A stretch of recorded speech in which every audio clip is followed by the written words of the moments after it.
Its webinar is now being live streamed. Great. All right. I now call the meeting to order at 7:04 p.m. Welcome to ANC 1E's May General Body Meeting. A few administrative notes before we get started. Today's meeting is being recorded. Closed caption is available for each user by clicking the button on the toolbar below. Please submit questions through the Q&A function, also located on the toolbar below. Commissioners will be keeping an eye on the Q&A throughout the evening.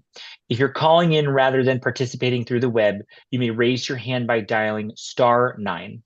I'll now call on Treasurer Jacobson to please conduct the roll call as our Secretary, Commissioner Audra Grant, is out this evening. Thank you, Chair Footer. I will now conduct the roll. Commissioner Howard. Here. Commissioner Howard is present. Commissioner Grant is not here. Commissioner Hawker. Present. Commissioner Hawker is present. Commissioner Brown. Here. Commissioner Brown is present. Commissioner Newland. Present. Commissioner Newland is here. Commissioner Jacobson, that's me, present. Commissioner Footer. Present. Commissioner Footer is present. With 6 of 7 seated commissioners in attendance, we have a quorum. Great. Thank you very much. All right. Per DC law, the ANC 1E meeting was noticed to the community via listserv, social media website, and e-calendar. Moving to the approval of the agenda, this evening we will start with our consent agenda. I'll go through what items are in there in a moment. We'll move to community announcements and presentations, where we have 2 special guests from the Department of Public Works. Then under official business, we have a number of resolutions. Under Zoning and Economic Development Committee, we have 3 resolutions. Transportation and Public Space, we have 1 resolution. We'll hear from Public Safety and Engagement Committee, and then under other business, we have 3 resolutions to consider. Are there any additions to the agenda or amendments?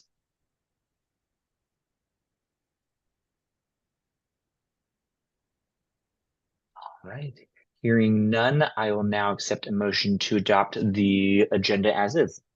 I make a motion with unanimous consent that we adopt the agenda as written. Thank you very much. Is there any dissent?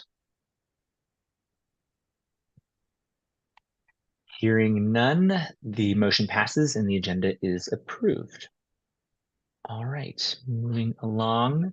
So now under the consent agenda, just a reminder, all matters listed under consent are considered by the commission to be routine and will be enacted by 1 motion. Any commissioner may, however, remove an item from the consent agenda by request. The consent agenda includes 2 items. 1, the approval of the last month's public meeting minutes, and then 2, the approval of an amendment to our SOPs clarifying the process for finalizing meeting minutes, specifically adding a section under our reports and minutes stating, once adopted by a majority vote of the commission, meeting minutes shall serve as the official record of the meeting. The approved minutes do not require a signature from the chair, secretary, or any commissioner to be considered valid or official. The vote to approve the minutes shall be recorded in the meeting record and shall constitute formal adoption. Are there any items on the consent agenda the commissioners wish to move to official business and further discussion?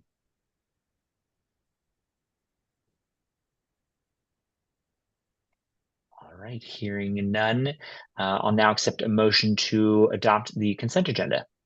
I make a motion with unanimous consent that we adopt the consent agenda as written. Is there any dissent? Hearing none, the motion passes and the matters listed are adopted. All right, next we are moving to community announcements. So commissioners and members of the community can use this time to make public announcements, distribute information, or alert the community about issues. We'll start with 2 special guests this evening, Pamela McLean and Hector Garcia from the Department of Public Works, specifically their parking management team.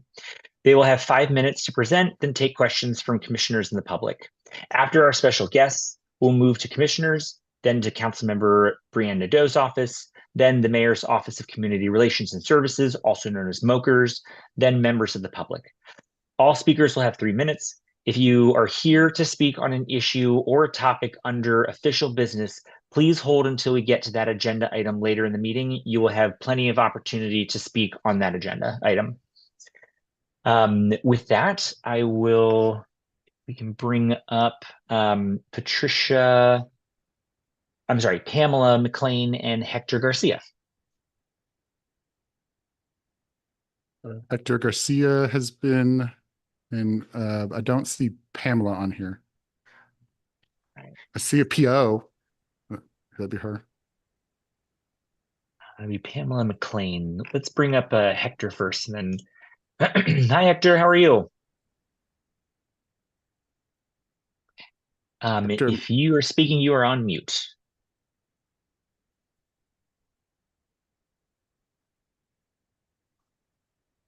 I just asked him to unmute. He's still muted though.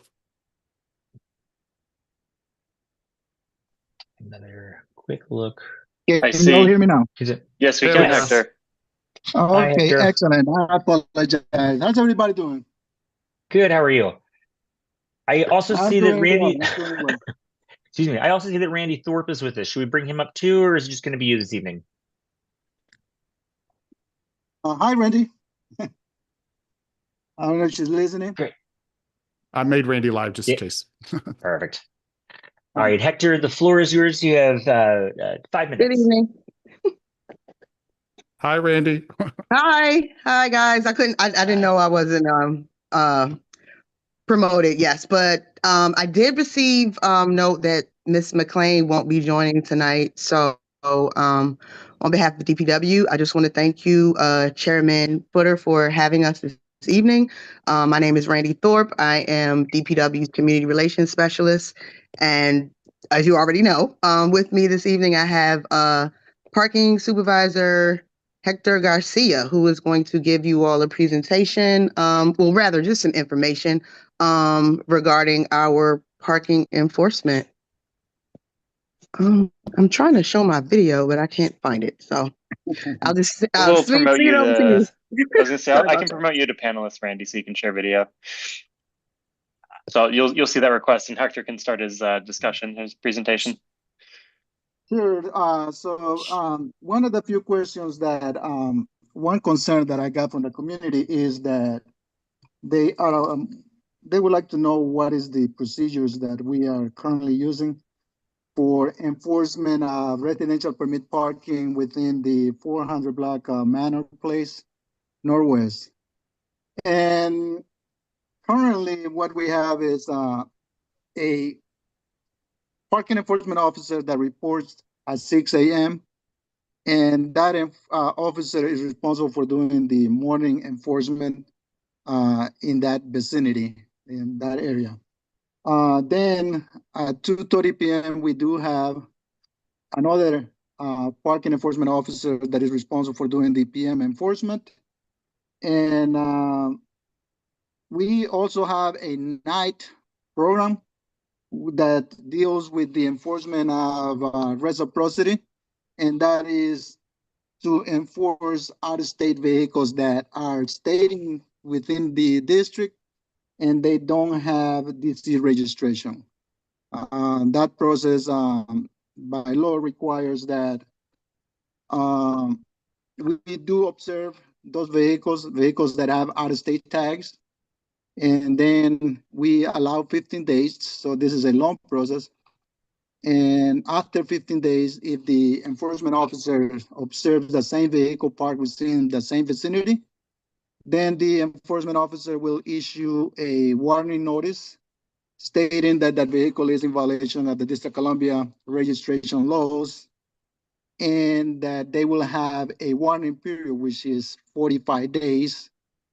And so in total, in order for us to issue a parking infraction for failing to register a vehicle in the District of Columbia, we have to wait 61 days.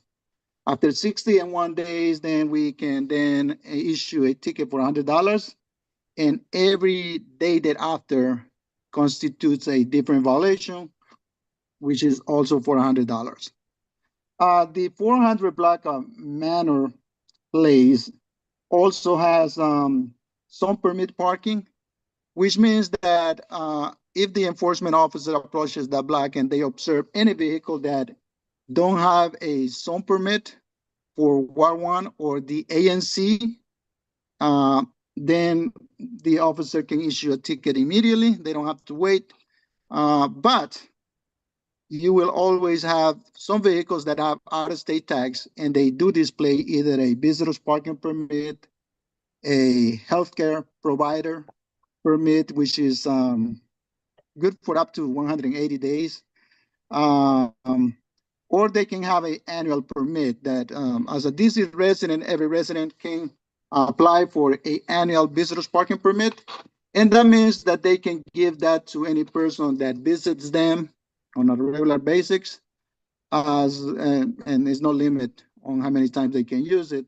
And the permit is good for up to 1 year. Unfortunately, in that case, even if we see a vehicle that is parked in this area where parking is restricted for some permit holders, we won't be able to issue a ticket because that vehicle is in compliance with this law, and there is nothing we can do. Then on the opposite side of the street of that specific block, we do have residential permit parking. In this case, the enforcement officer will have to time all vehicles that don't have a visitor's parking permit or don't have a residential parking permit and wait 2 hours before they can actually issue a parking infraction. So that is how the enforcement procedure is right now in accordance with this law. We try to patrol each block at least once every day. Sometimes it's impossible because we may have other service requests from other areas that may take the parking enforcement officer. But by all means, sometimes we successfully do enforcement twice a day. In that block by itself, we have issued a total of 42 tickets just from April 1 till now.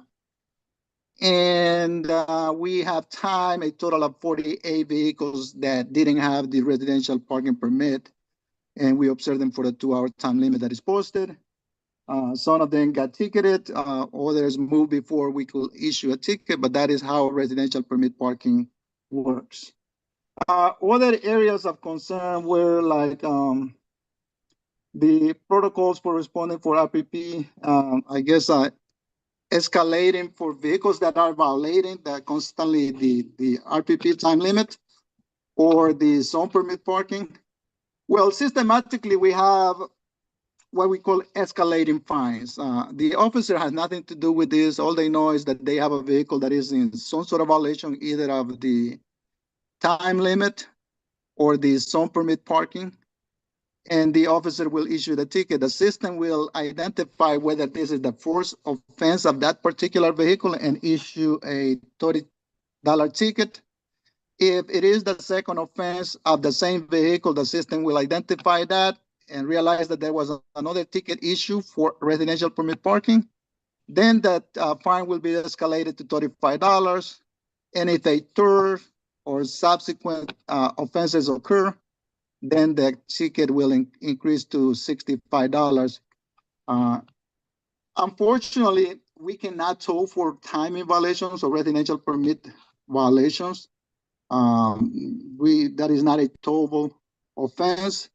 So if people decide to stay within that area and they are paying the tickets, unfortunately, nothing we can do other than continue to issue them a ticket every time we see them in violation.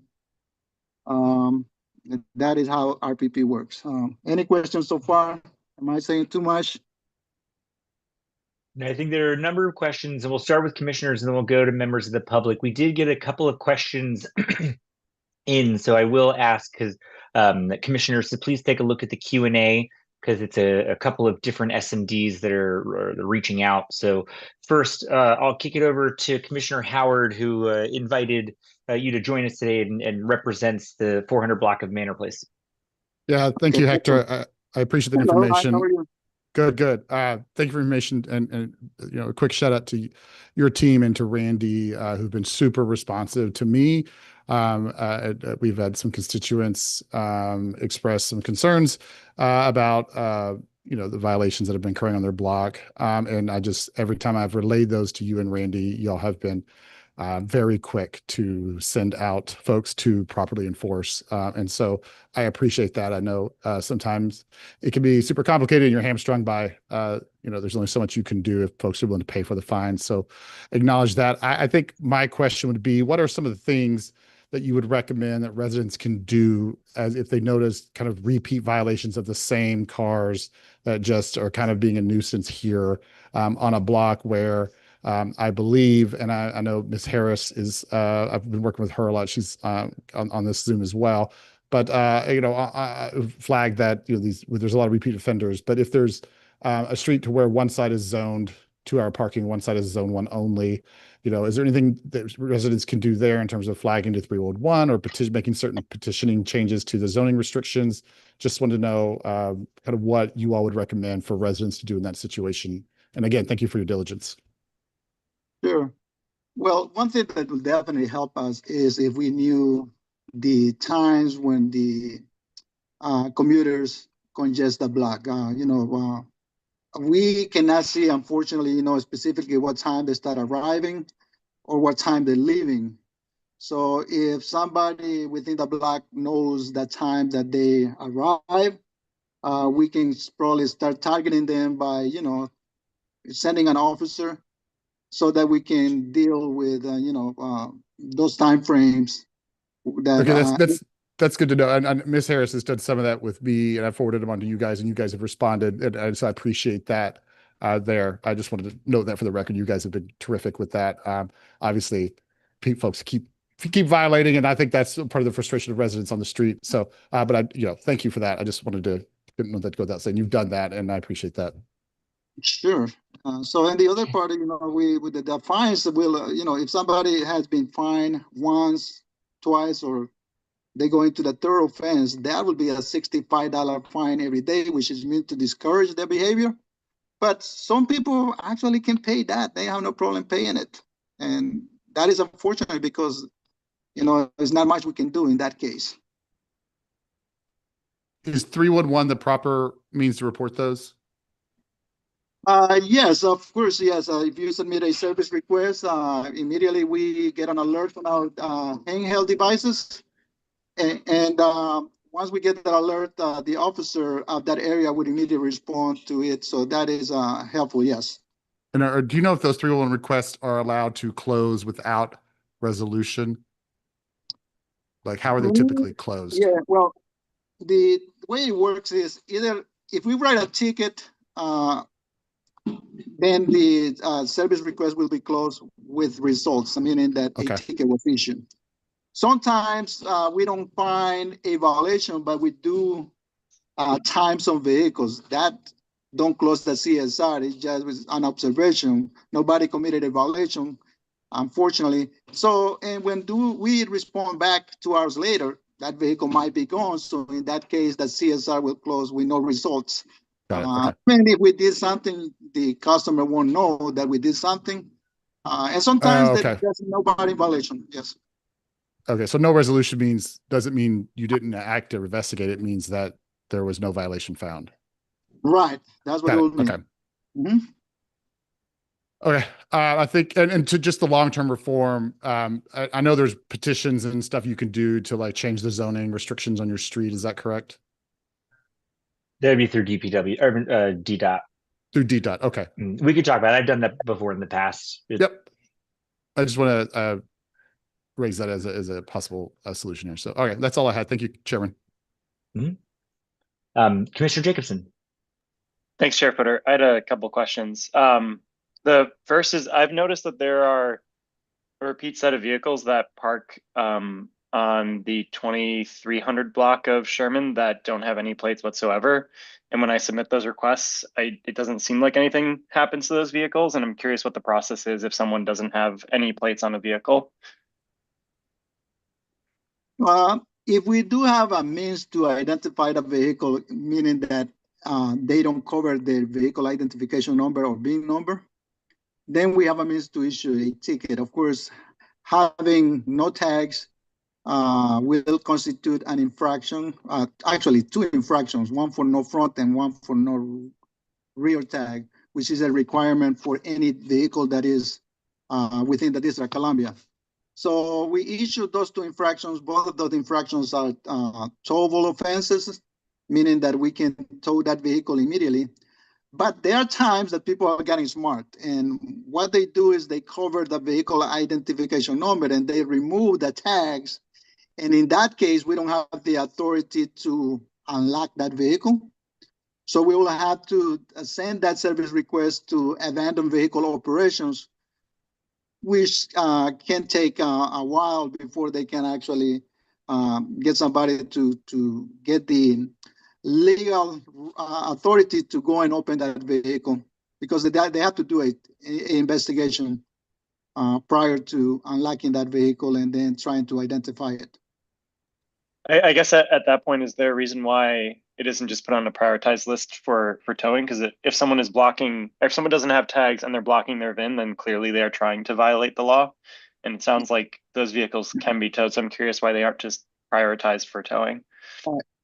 Current legislation don't allow for us to remove a vehicle from public space or public roadway without a ticket. So unless the law was changed to say that any vehicle that is not, that an enforcement officer cannot identify can be towed, then that will give us a little authority so that we can remove them without a ticket. But current law requires that a ticket be affixed before we initiate the towing of that vehicle. Thank you. That's helpful. And this will be a good question for me to ask Councilmember Nando's staff, who I know is listening tonight. And then a follow-up question, or a different question, but I noticed that there are a set of vehicles that frequently park on the sidewalk on the 2700 block of Georgia. I've reported them a few times. I think Commissioner Newland has reported them a few times. Every time I've reported them, they get closed out as not in violation, but they're clearly parked on the sidewalks. I'm just curious what the policies are around parking on the sidewalk. No, that's a hazardous violation. If we do observe the vehicle, we'll definitely issue a infraction, especially if those vehicles are blocking the wheelchair path or pedestrian path. We will definitely enforce it. I don't know. I will have to pretty much see that a request, a service request, specifically that was closed without results, and maybe by the time we responded, the vehicles were gone. That's the only thing that I can think of right now. But if we do see it, we will enforce it. Okay, is that something that Commissioner Newland and I could escalate to you if we do see it and it gets closed out? Yeah, that would be great. It's always a good thing, when you attach pictures of the vehicles that are committing the infraction. That helps us a little bit. If you're using the 311 app to send the request, that helps. But once again, it depends. Sometimes if the officer is already engaged in other service requests, for instance, a private property complaint, and he may have like 10 vehicles that are in violation, he will have to serve that service request and maybe another one prior to responding to yours, depending on which one came first. That makes sense. Mm-hmm. And this one is frequent enough that if you go to Google Maps for this location, you can see vehicles parked on the sidewalk. So I'm happy to follow up offline on that one. I know that. What 100 block did you say that was specifically? It's the 2700 block of Georgia Avenue Northwest, on the west side of the block. Okay. I'll let the officer assigned to that area know about it and see if we can maintain some sort of presence within the block. Thank you. Appreciate it. You got it. That's all I have. Okay. Thank you. On that note, taking photos, is there any way they can do, is there any way that people can take photos and include it on the 311 request to make it so blatantly clear that it doesn't require the officer to actually physically see it? So for example, if Commissioner Jacobson took a photo of like the exact location, what the sign says, time-stamped exactly where it was parked, it got the license plate, all of that stuff, is that sufficient enough information to provide as documentation that there has been a violation, or does it have to be that the officer is the only one who can observe it? Current law requires that the officer investigates the commission of the infraction. At this moment, we cannot go because anybody can make an accusation or snap a picture of something and that maybe wasn't parked or was just temporarily doing something, responding to an emergency. And it wouldn't be right for us to issue a ticket just based on accusations of somebody committing a violation. So the law requires that we do investigate, that we observe the infraction being committed, and that we provide the evidence stating that the infraction was committed through pictures and the notice of infraction. Great, thank you. Commissioners, any other questions? Yes, sorry, I couldn't Oh. find the raise hand button fast Yes, enough. please. Hi, Hector. I am just curious to know, in our particular areas, do the officers assigned rotate, or do they stay in the community for a while and get familiar with the areas of sort of recurring trouble or recurrent sort of nuisance vehicles in the area? Or do people rotate through their assignment areas pretty quickly? So we normally keep an officer that is mainly responsible for the area. They are well familiar with all the ins and outs of that area, alleys and all of that. If the officer receives a threat from somebody within the block and they don't feel safe responding to the area, then we will rotate them. So we'll put them in another area and then try to get another officer in that area. There have been times where we have been threatened by people that are parking in violation, and they have directly stated that if we come to that block, they will do X, Y, Z to us. So when we receive a threat like that, we obviously we won't ignore it. And I don't want to put my officer in that situation. Our officers don't have a weapon or nothing, unfortunately, you know. So if people are willing to create harm for a police officer, imagine what they will do to a parking enforcement officer. So if we feel that is not safe, I got to be honest with you, I'm not going to put my officer in an area that is not safe for us to be at. And I completely understand that. Thank you for clarifying.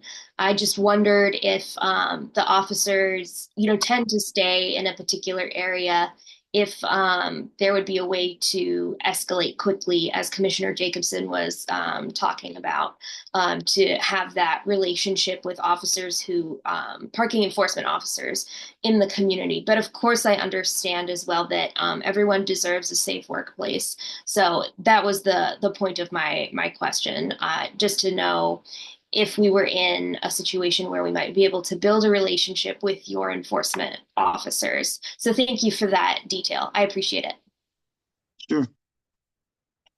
Can I follow up on that? So in those situations, totally understand that your team may not be the best equipped to handle a situation it feels unsafe, but are there protocols within your team in order to engage MPD or people who are more equipped to handle a situation that is clearly not in the community's best interest? So we have tried, for example, the 700 block Gresham. We had some issues in that block, and we tried to get MPD involved. And there were several times when we responded together with MPD, but that is very complicated as MPD have other emergencies to prioritize than parking violations, you know? So if they are available, they can work with us. But a lot of times, we engage in enforcement and then an emergency call comes in, then they have to respond to that and make that their priority. So unless we had a officer that is assigned to work with us specifically and no other assignments, then that will work. But if they don't take away the, emergency responsibilities that police officers have, then parking enforcement is not their priority, unfortunately. Makes sense. Excuse me, I had to sneeze. All right, commissioners, if there are no other questions, we will go to members of the community.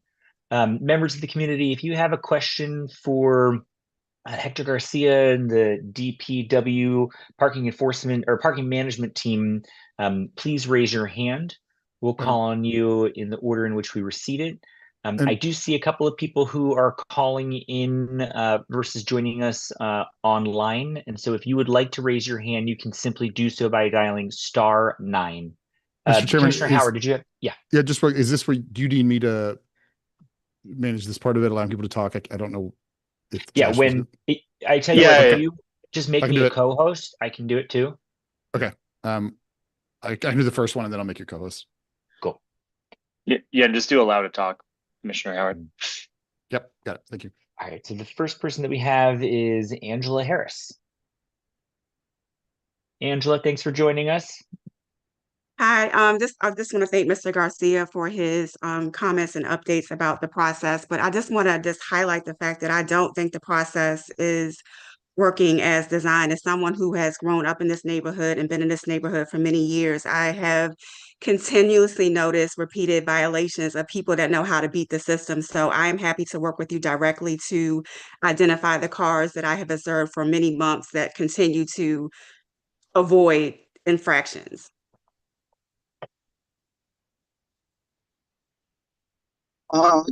Sure, Because I it mean, appears that the enforcement is non-existent after 5 p.m. I observed cars that park as early as 5 p.m. and don't leave until mid-morning without tickets. yeah, if they park within the zone permit parking side, for instance, then we can issue a ticket all the way up to 8:30 p.m. But if they park within the time limit zone, you know, that ends at 8:30, then after 6:30, unfortunately, even if we time them, it do no good because it will. We have to observe them for 2 hours plus 1 minute before we can actually issue a ticket. So if they park there after 6:30 p.m., they can stay overnight. And the only thing that we can do if they have out-of-state tags is have our reciprocity enforcement unit respond and observe that vehicle for 15 days, issue a warning notice, and then wait another 45 days. And it's a 60-day plus one process before we can actually issue a ticket. So even if we're doing something in accordance with the law, unfortunately, we have to do everything we do, we have to do in accordance with the law. And so it's a process. It takes time.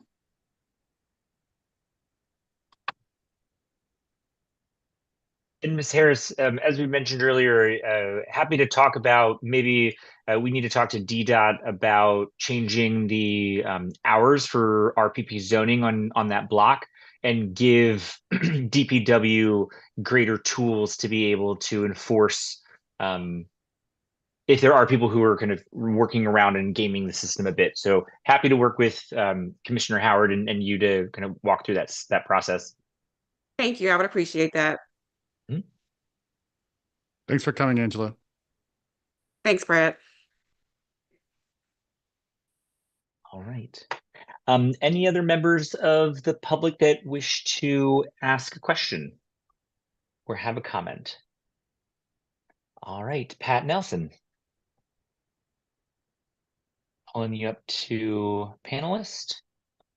All right. Pat, floor is yours. Pat, I see that you came off mute, but we can't hear you.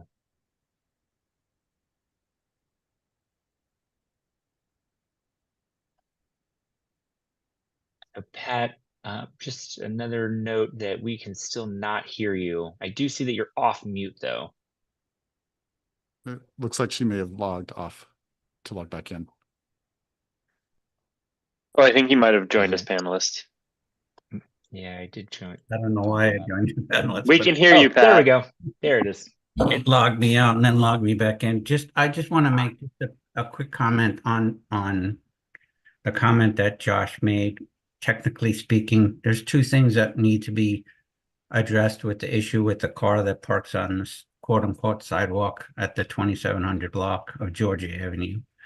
There's actually the building next to it that's owned by Howard has a curb cut that allows that person to pull in and park on that. Technically speaking, he's parking on his own property, although there's concrete in front of it. And there's been some issue brought up about whether or not he should be allowed to do that. And I would assume that that's why they're not ticketing him, because he's technically not on the sidewalk. He's out on the part of the lot that is his owned lot. I have addressed that issue with the Howard real estate group on access via their curb cut, which was supposed to be going away. But if you go to Google Maps right now and look at that address, you can actually see the car parked in front of it. It's a white pickup truck that's there every single day. Yeah, that can be an issue, because if the responding officer identifies that vehicle as being within private property, we won't be able to enforce it. The vehicle definitely needs to be on public space or public roadway in order for us to enforce District Columbia law.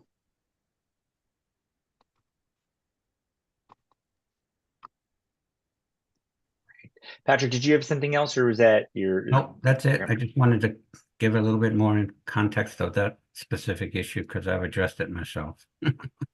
Thank you. Thank you. All right, members of the public, if you have any other questions, please feel free to raise your hand.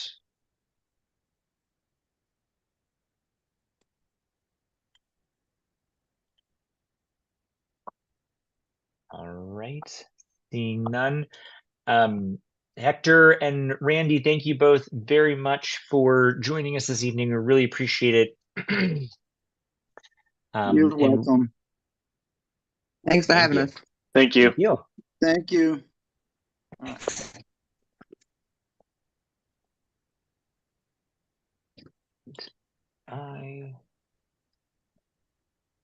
Sorry, one quick thing. Did you want me to pull up Estelle?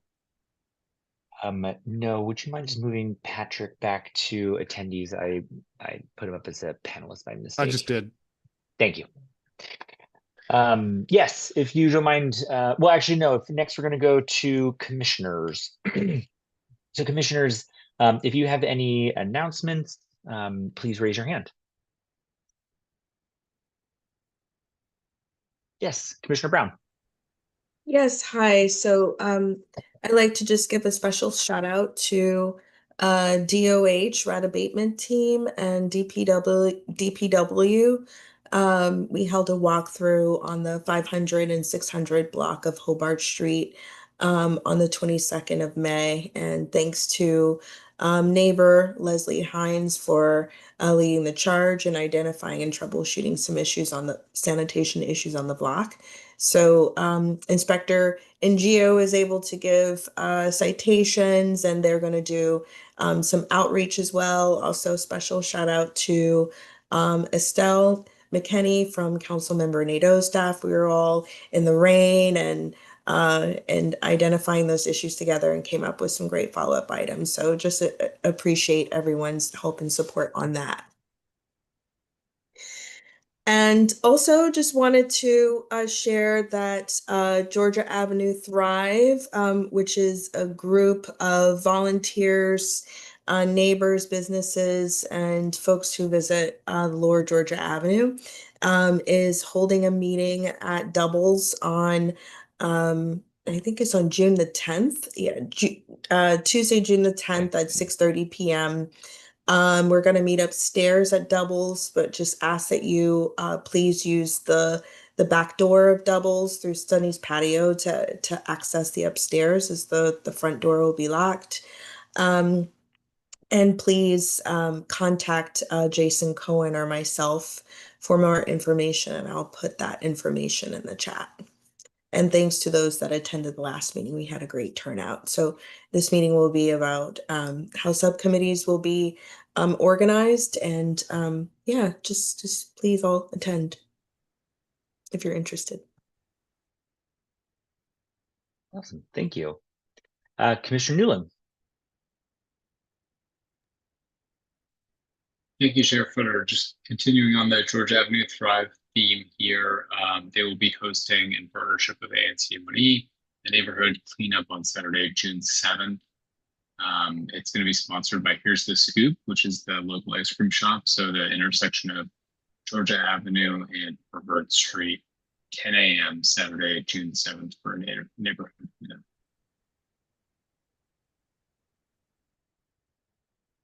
Great, thank you. Commissioner Howard, did you have something that you wanted to promote? Yeah, just real quick. Wanted to alert some folks and the constituents in the call of some changes we've been making in terms of engagement with folks. We've been making some changes to the website. I hope folks find informative and useful. And there is now a monthly events calendar that goes out promoting things going on in the community. So for those of you who have not signed up for our email list, I hope you'll go to anc1e.org and sign up for the newsletter there. We also launched a Blue Sky account. That was thank you, Commissioner Brown, for that idea. And so we have 4 followers there. Hopefully, I can increase the followers there.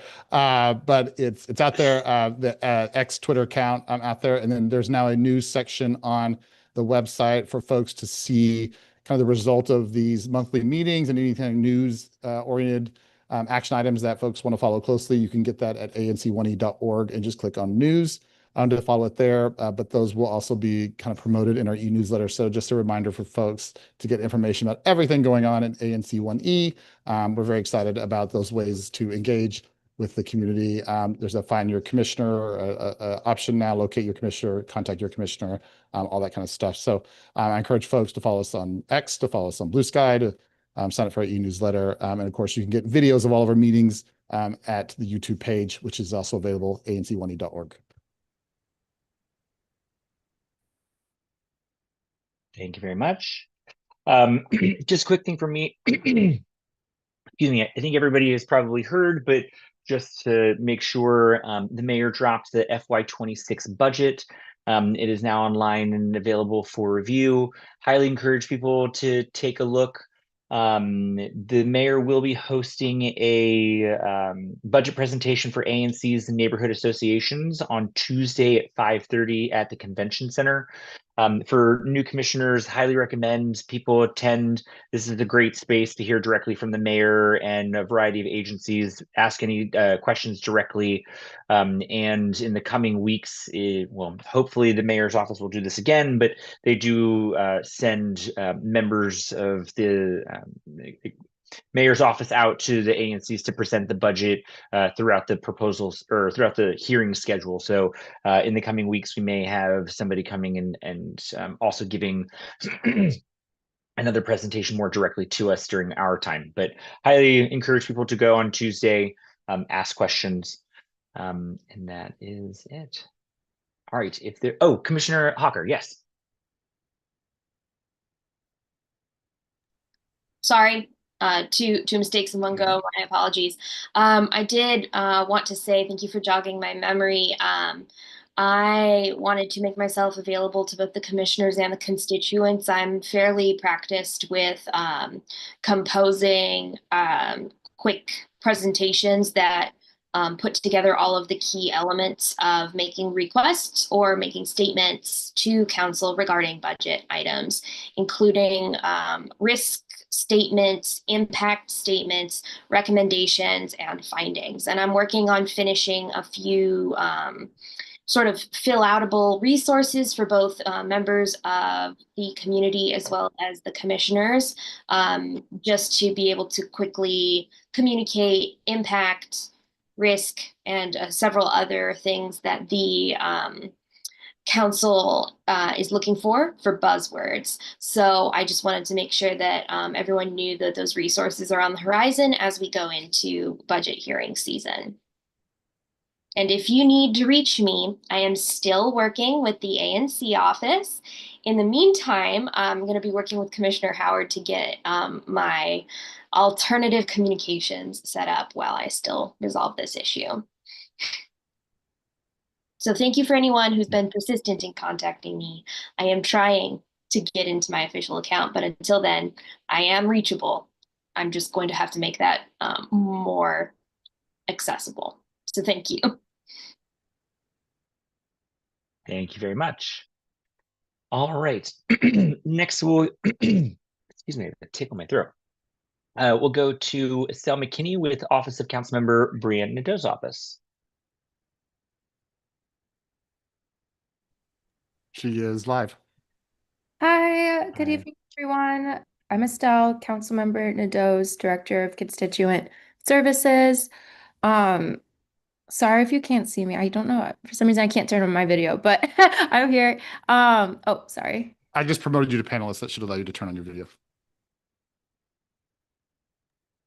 Oh, okay. Hi. Hi, everyone. So I'm Estelle, Councilmember Nadeau's Director of Constituent Services.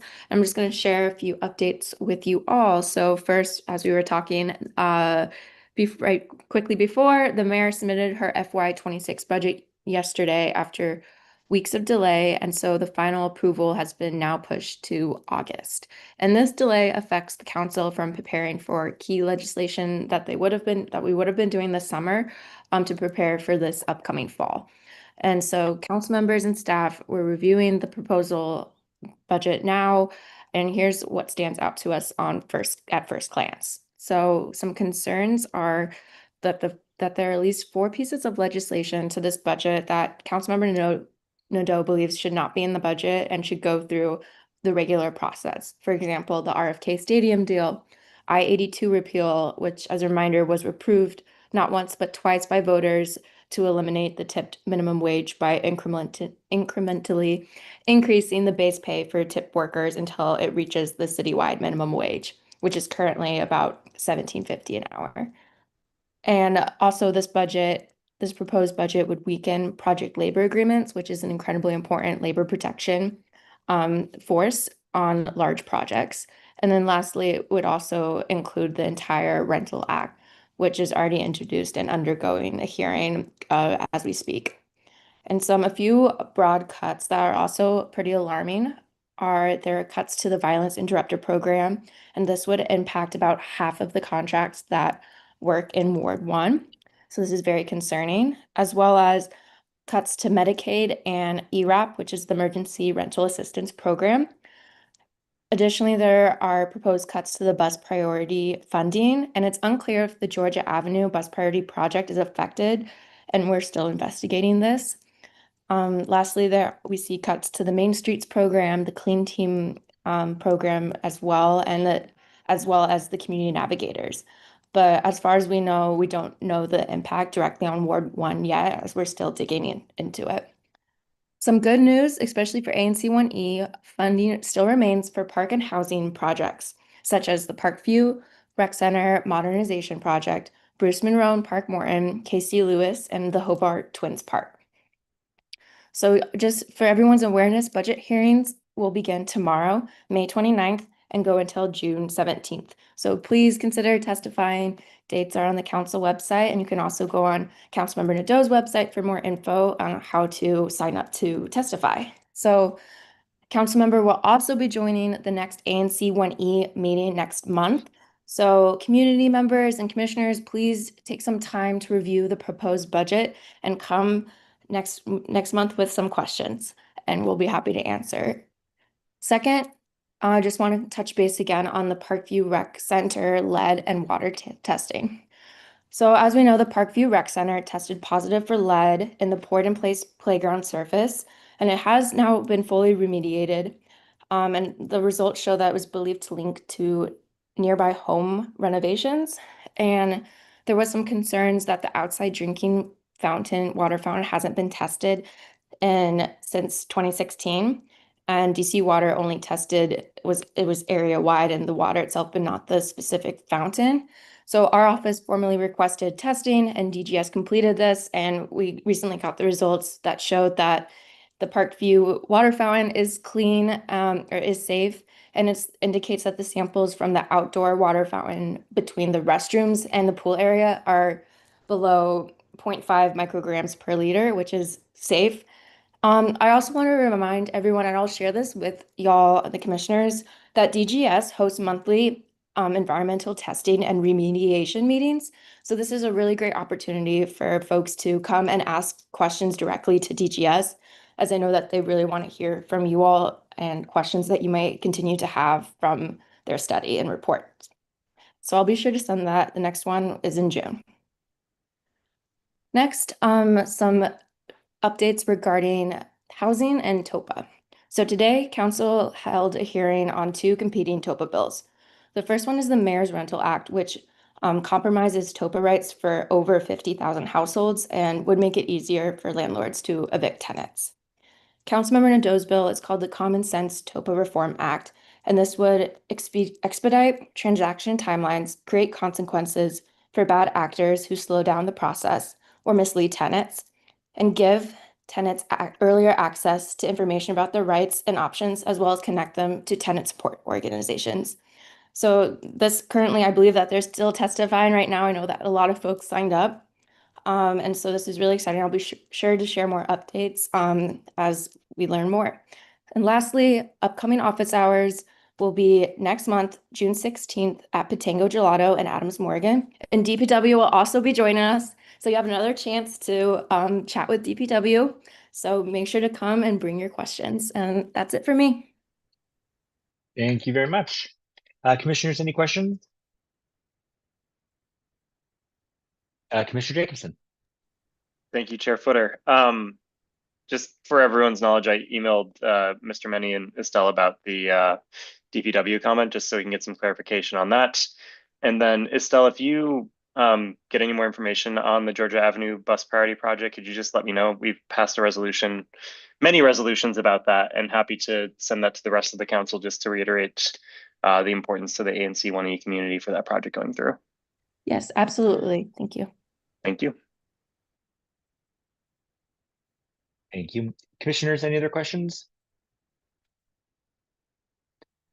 All right. Members of the community, if you have a question for Councilmember Nadeau's office, please raise your hand.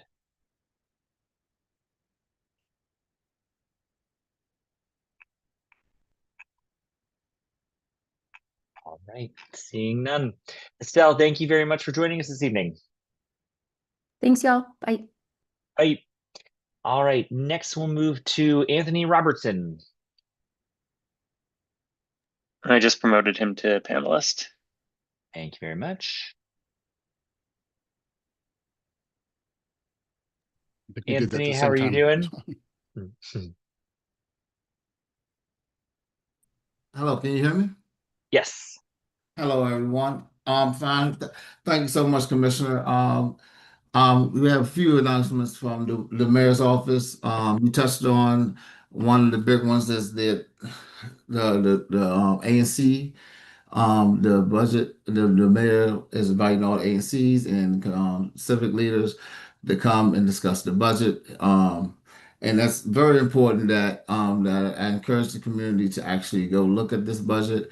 We was in some very, this is not normal times that we was in. It was really unforced, but the mayor was able to get the budget done without furloughs, without cutting the core services.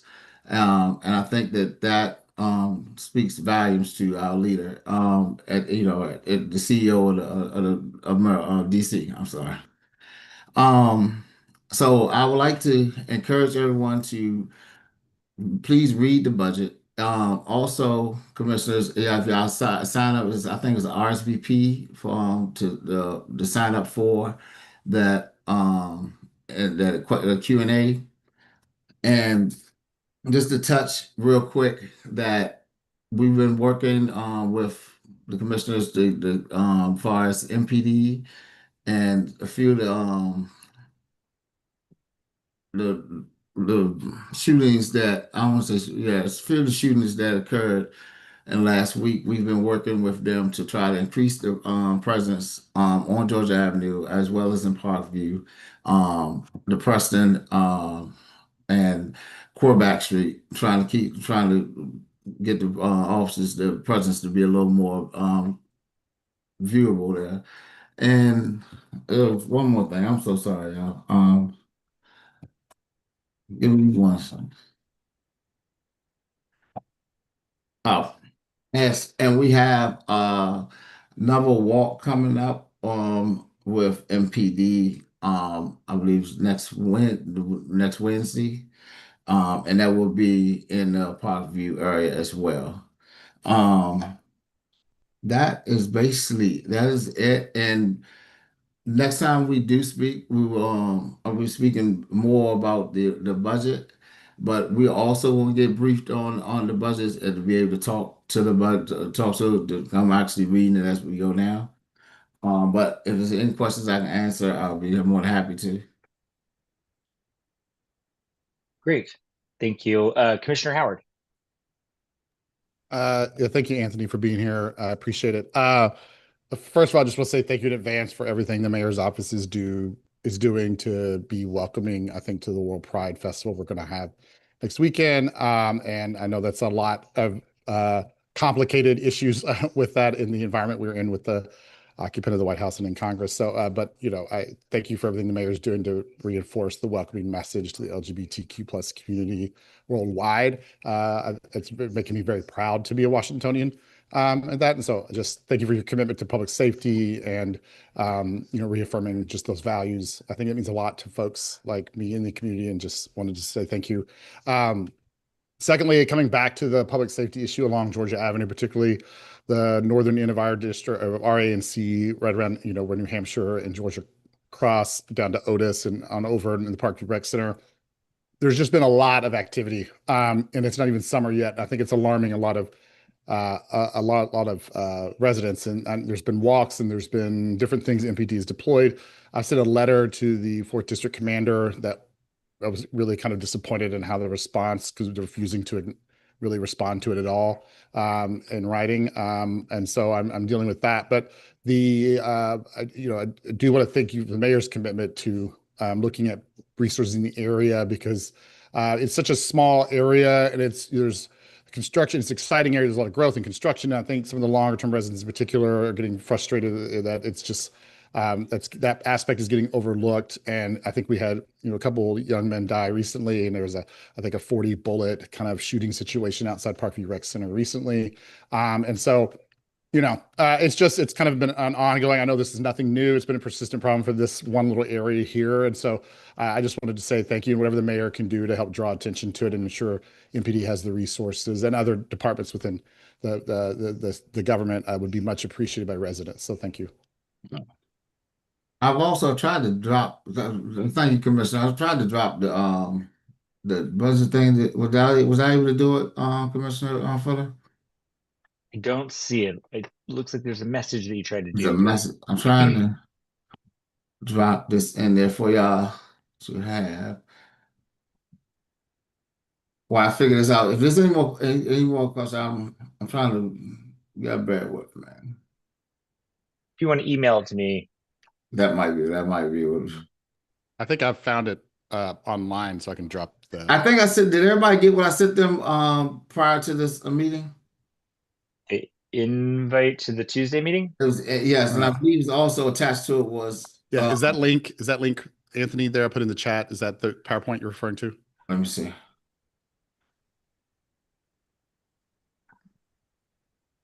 Yes, sir. Yeah, okay. That's it. Yeah. That is it. Okay. It's in it.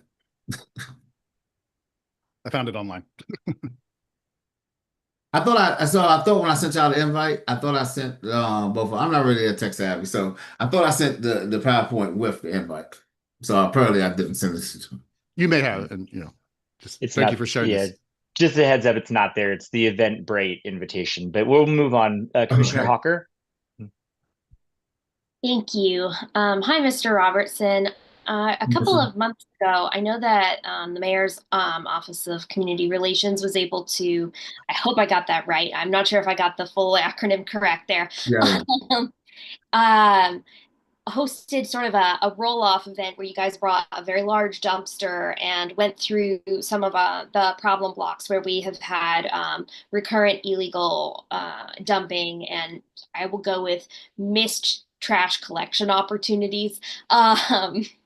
And I was curious to know if your office has the availability of doing that again, or if you're working on a more regimented schedule, and that was just something that passes through on a certain time frame. So I just wanted to get some more information about that, as I've been looking at our service requests inside the district, and it's been several repeated areas in a couple of blocks, and I'm curious to know what we can do beyond, issuing notice of infractions to, keep the rodent population down, keep the area more sanitized, and keep it more sightly. So I'm just curious to know if that's an event we can have again or not. No, great question, Commissioner. Actually, we are having another one, but it's going to be in Bancroft Elementary. But the thing is that whenever we have them in Ward one of the things that we do is actually ride around. So if you give me some locations, like, hey, I believe, well, I'll give you out a date when we having it, and Okay, great. maybe a day before that.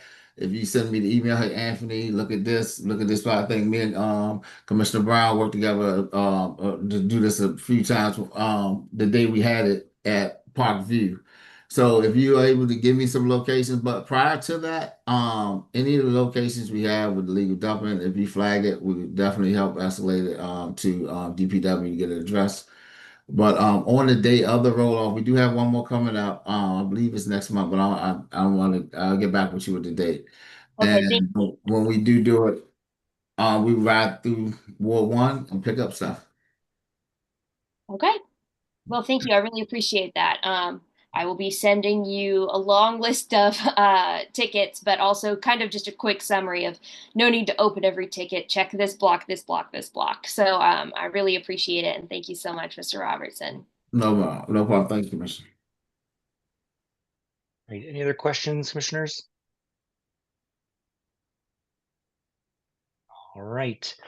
Members of the community, if you have a question for the mayor's office, please feel free to raise your hand.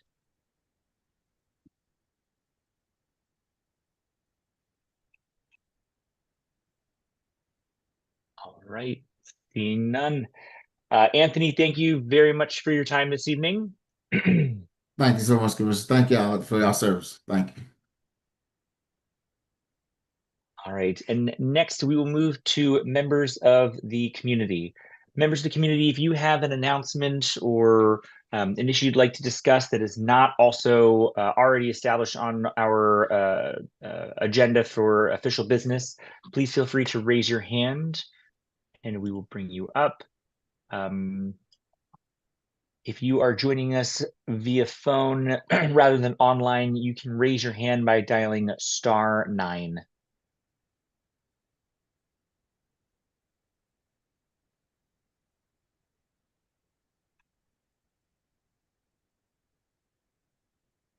All right, seeing none, we will move on to official business. All righty. So official business is organized into our 3 standing committees. The committee chairs will begin by providing a brief update on their committee's activities for May, excuse me, for May. Then they'll walk through each item of business and have 5 minutes per item to present. They'll take questions from commissioners and audience members until a motion is proposed. We'll start with the Zoning and Economic Development Committee, which Mr. Michael Ray is not able to join us tonight. They did meet, and there are 2 resolutions that are coming out of that committee, both in Commissioner Brown's district. So Commissioner Brown, I'm going to hand the floor to you, and I'll start sharing my screen for the first item.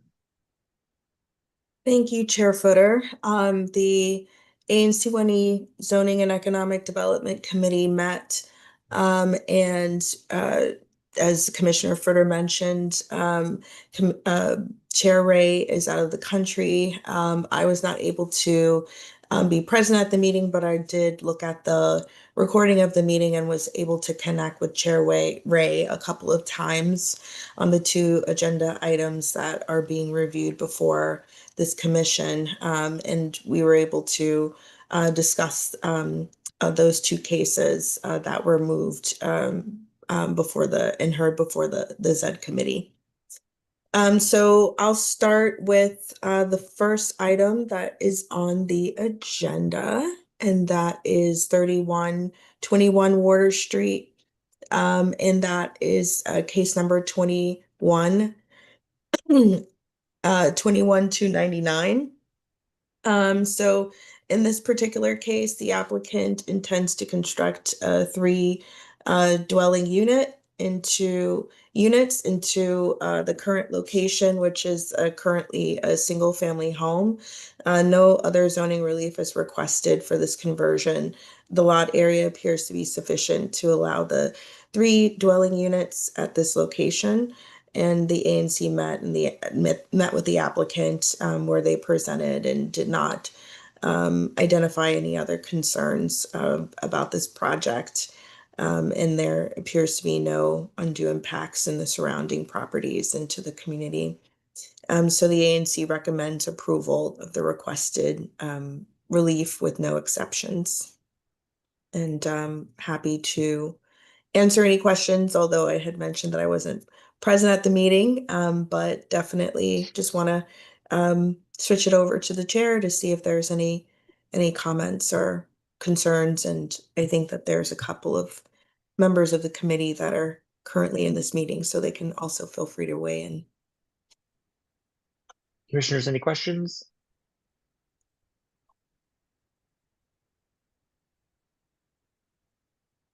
And members of the public, any questions with respect to the resolution before us, which is regarding a variance for the property located at 3121 Water Street?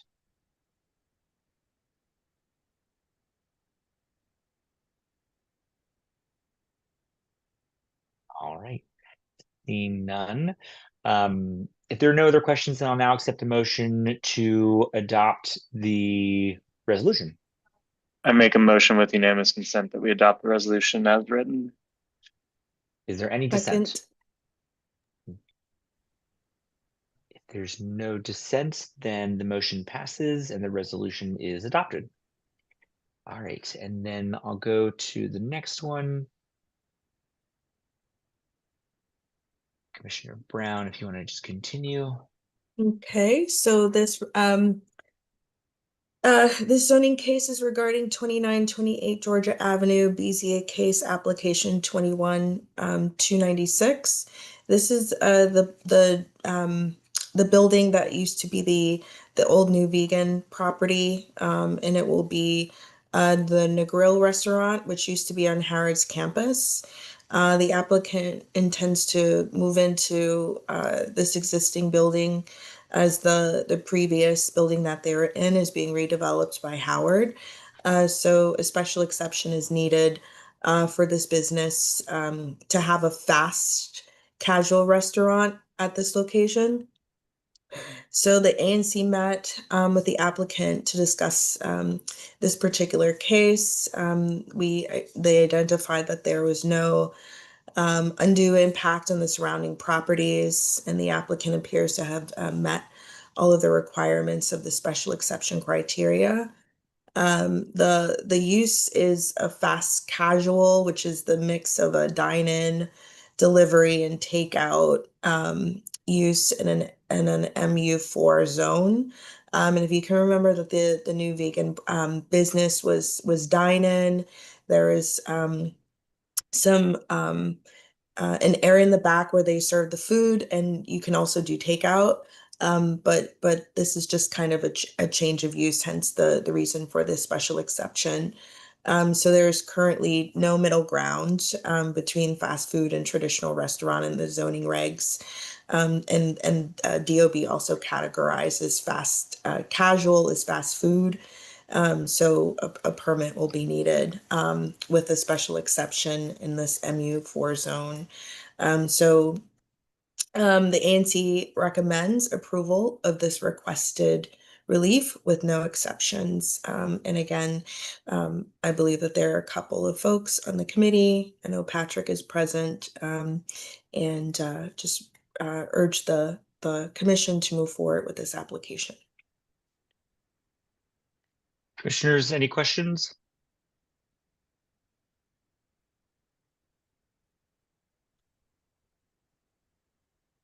All right.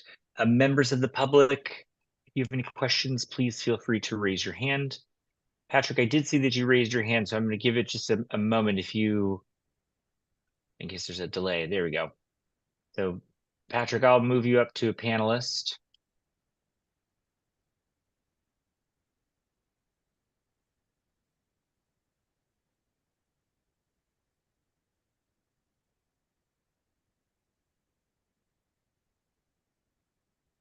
Patrick, I just tried to move you up to a panelist. I'll try to just unmute you there.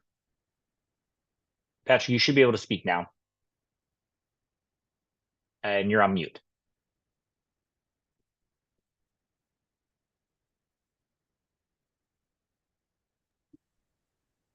I just wanted to make one quick comment on the second item, the beacon location, that we did ask the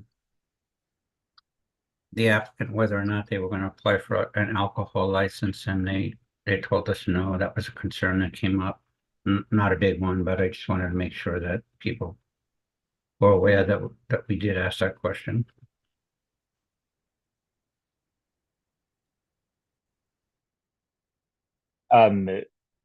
Patrick, was that something that, are you suggesting maybe, did the committee want that to be as part of the summary? I don't necessarily think it'll matter when it comes before zoning, because they don't have any control over alcohol license. I just wanted to make it note that we did address that question with them, and not that it was an issue that we were against, but I just wanted to make sure that since the alcohol licenses always are a problem on that, that it was brought up, and they are not going to be doing that. Yeah, Gotcha. it's my Thank you. understanding that Negril is going to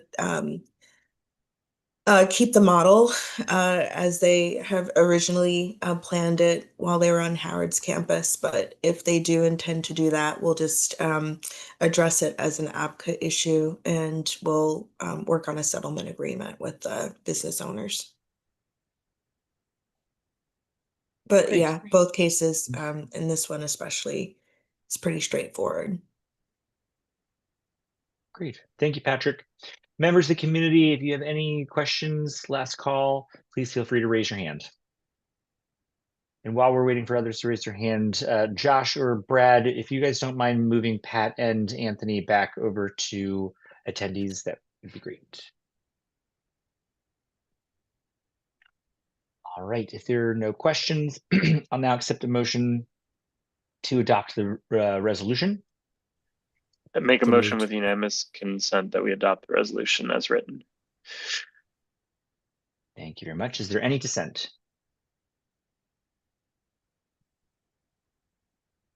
All right. Hearing none, the motion passes and the resolution is adopted. All right. Thank you all.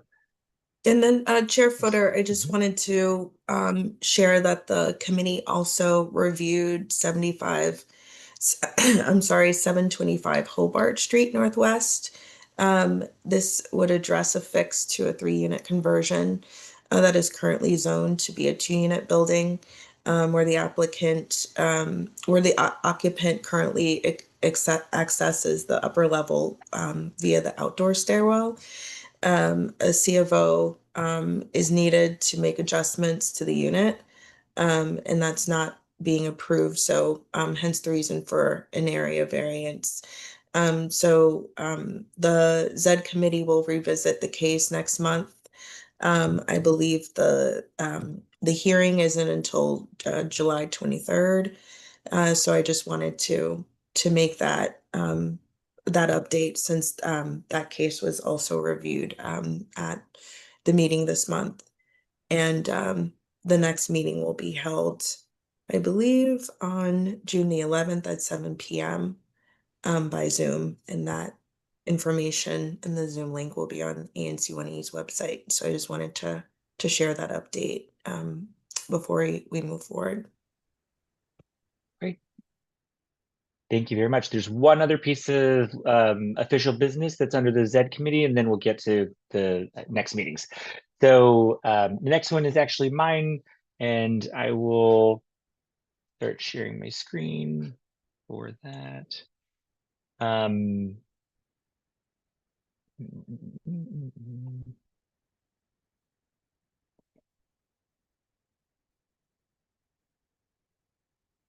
Alrighty, so am I sharing the right one? Can you guys see the resolution supporting a Columbia Heights Neighborhood Management Authority? Yep. All right, great. So the resolution before us is really an effort to try and support our neighbors in ANC 1A.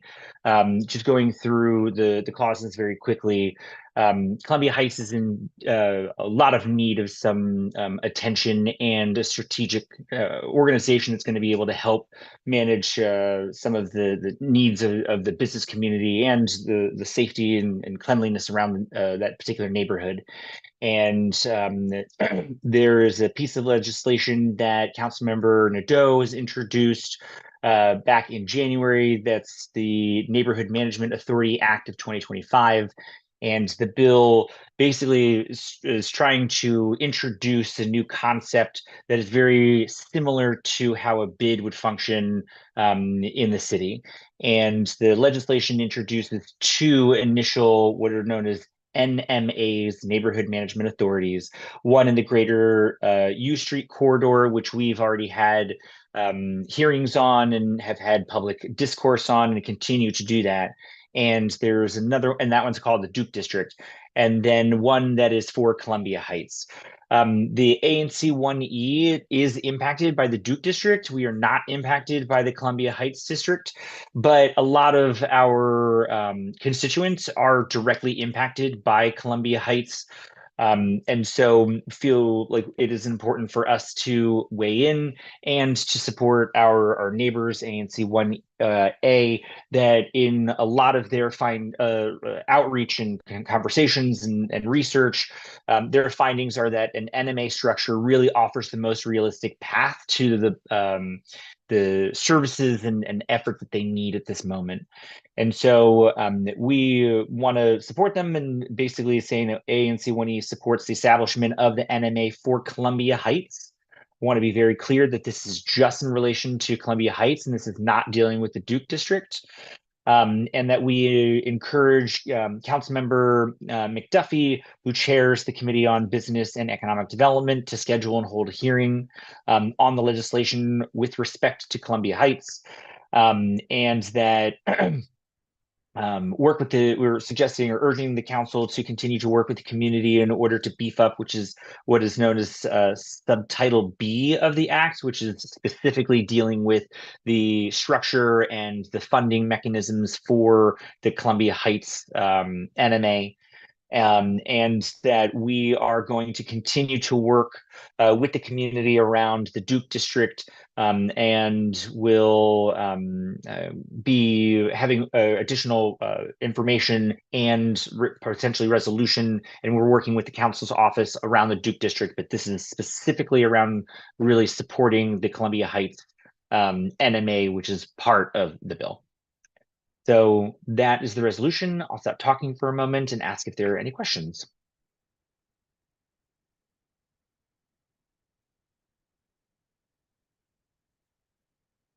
All right, hearing none. Members of the community, Any questions with respect to the resolution supporting a Columbia Heights Neighborhood Management Authority? If so, please raise your hand.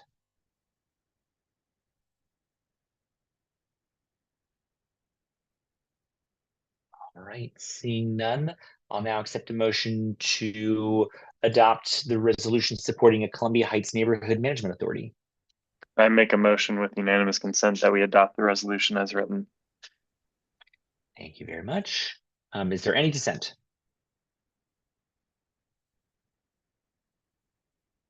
All right, hearing none, the motion passes and the resolution is adopted. All right, thank you all. I'm going to pull up the agenda real quick. As Commissioner Brown mentioned, and just to reiterate, so the next meeting of the Zoning and Economic Development Committee will be on June 11th. There are already 2 agenda items that are going to be discussed. One Commissioner Brown already talked about, and the other one is around McMillan. And so if you're interested in that or getting more involved, please feel free to go to our website, get more information about the Zoning and Economic Development Committee there and how you can participate in the meeting, or you can always reach out to Mr. Michael Ray. All right, next we will move on to Transportation and Public Space Committee. Commissioner Jacobson. Thank you, Chair Footer. This past month, we had just one resolution, and that was a resolution written by Commissioner Brown. So I will defer to her on presenting on that resolution. Thank you so much, Chair Jacobson. And Chair Footer, do you have the resolution? Mm-hmm. Okay, great. So I'll just talk about it more broadly. This is a resolution regarding the new C61 rider impacts under the WMATA Better Bus Network initiative and access to the Washington Hospital and Veterans Medical Centers. So in 2022, WMATA launched a Better Bus Network redesign project, and it was the first review and comprehensive redesign of the Metro bus system in about its 50-year history. So the goal is to provide a faster and more frequent and equitable and reliable bus network to address the immediate and future needs of riders. And it also includes proposals to eliminate a few bus stops around the area to streamline bus service. So on June the 29th, as a part of this initiative, and in response to the redesign plans, the existing H1, 2, 3, and 4 buses on Irving Street and Columbia Road will be renamed and replaced to the C61 bus. The new maps were released prior to that, and that was in response to collective feedback of folks across the city that were able to respond to an online survey, and several community engagement meetings also happened around the city over the course of a couple of years. And so now we're seeing the maps as a result of that community feedback. One of the concerns, and thank you to community members for raising this issue, is that the most significant change will be located in Ward 5. So I've had conversations both with Council Member Zachary Parker's office as well as Council Member Nadeau's office to gain, and as well as WMATA, to gain clarity about this. But if you look at the maps for the C61 bus, and I have it pulled up, and I'm happy to kind of share my screen and flip to it if folks want to gain clarity. But the new C61 bus, as a part of the redesign plans, will not go into the circles of the Washington Hospital Center and Veterans Medical Center. And those circles provide door-to-door access for pickup and drop-off service. So instead, if you look at the maps, and what WMATA is proposing is for riders of the C61 to be dropped off at First Street, which is the bus stop that's right in front of La Petite Academy, and walk over to the hospital centers or transfer using the D36 and D63. Now, those bus stops are not going away.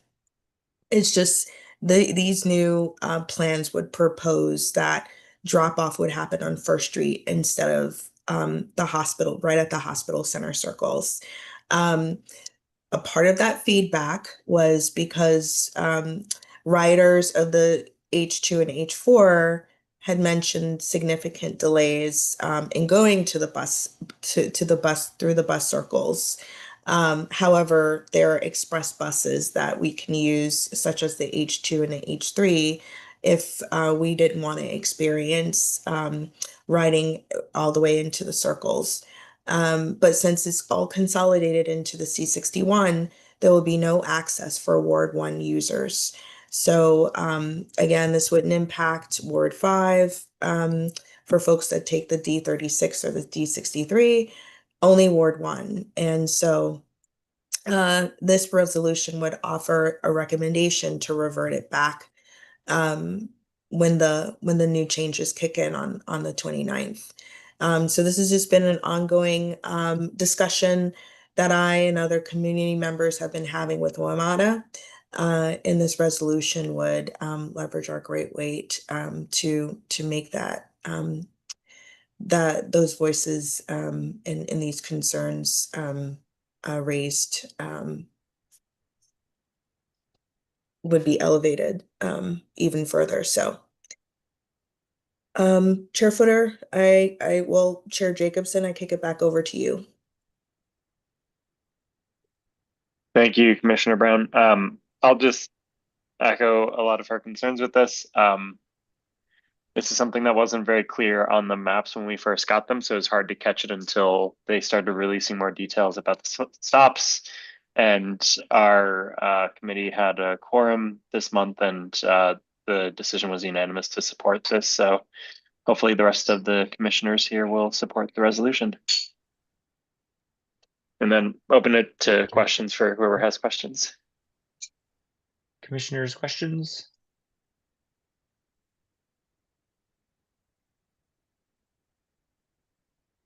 All right, seeing none. Members of the community, any questions with respect to the resolution? Mr. Darren Jones. Good evening, Commissioners. Good evening. I attended some of those Ward 1 community engagement meetings with Metro about the changes under the Better Bus System, and I don't remember this change being mentioned, and I think that was the case because the hospitals are in Ward 5. This morning, I was at the Bernice Fontenot Ward 1 Senior Center on Georgia Avenue in Newton, along with Commissioner Brown. And I talked with the person from Metro who was there. She's a Ward 1 resident, and she didn't know of the change. So I gave them information at the Ward 1 Senior Center this morning, and they're probably, and they didn't give me anything definite, but they're going to probably pass out a resolution to their members of the Senior Center and get them to sign off on it and make that resolution available to me, and then I will make it available to the ANC. Thank you. Thank you very much. Any other members of the public that wish to comment on the resolution?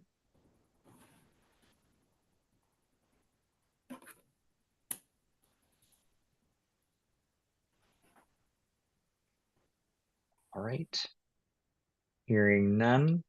If there are no other questions, I'll now accept a motion to adopt the resolution regarding the new C61 rider impacts under the WMATA Better Bus Network Initiative and access to the Washington Hospital and Veterans Medical Centers. Well, Chair Footer, before you do that, if you can scroll down, there might be a typo. Yeah. In the whereas where it says on June 29th, 2025. Yes, the existing H1, H2, H3, and H2, that should be H4. Thank you. Thank you. Commissioner Jacobson, were you going to say something? I was just going to make a motion. Please go right ahead. I make a motion with unanimous consent that we adopt the resolution as written. Is there any dissent?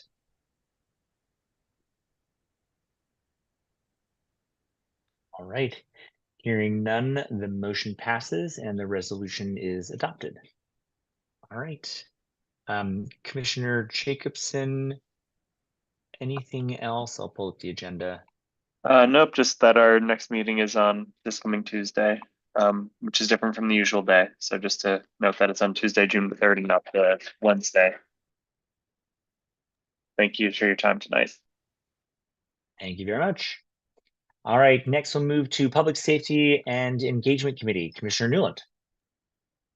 Thank you, Chair Footer. Nothing to report from my committee this month. We actually did not meet because of lack of quorum, but looking forward to meeting next month, Monday, June 9th at 7 p.m., where we will discuss a few different items, including the budget, which I know has been raised a few times tonight. So everyone's welcome to join next meeting, Monday, June 9th. Thank you. Thank you very much. All right, next we have 3 more resolutions to get through. This next one is sponsored by Commissioner Howard. So Commissioner Howard, I'll kick it over to you and I will pull up the resolution. Thank you. Which one are we starting with? Implementing the Office of the DC Auditor's recommendations. Yeah. So first one, thank you, Mr. Chair, was the DC Auditor, the Office of the DC Auditor completed a audit of DCPS, particularly their budget and staffing is what focused on DC public schools is what I'm referring to. Some of the findings that they found were that the staffing had increased nearly 20% over 5 years. Local funding rose 50% in that same period, while student enrollment only grew by about 2.6%. And so the auditor's report was looking at some of these trends.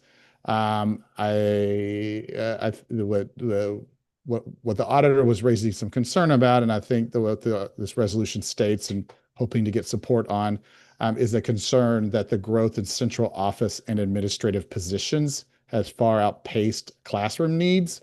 And there may be a reason for that. We don't know. They haven't provided one. And normally you could run metrics and figure out why that is the case. However, as the auditor's report pointed out, the financial data systems they use, PeopleSoft, QuickBase, DIFS, are not integrated or reliable. So there's no unified staffing data set or clear position to control the process. Budget transparency is poor, it limits oversight.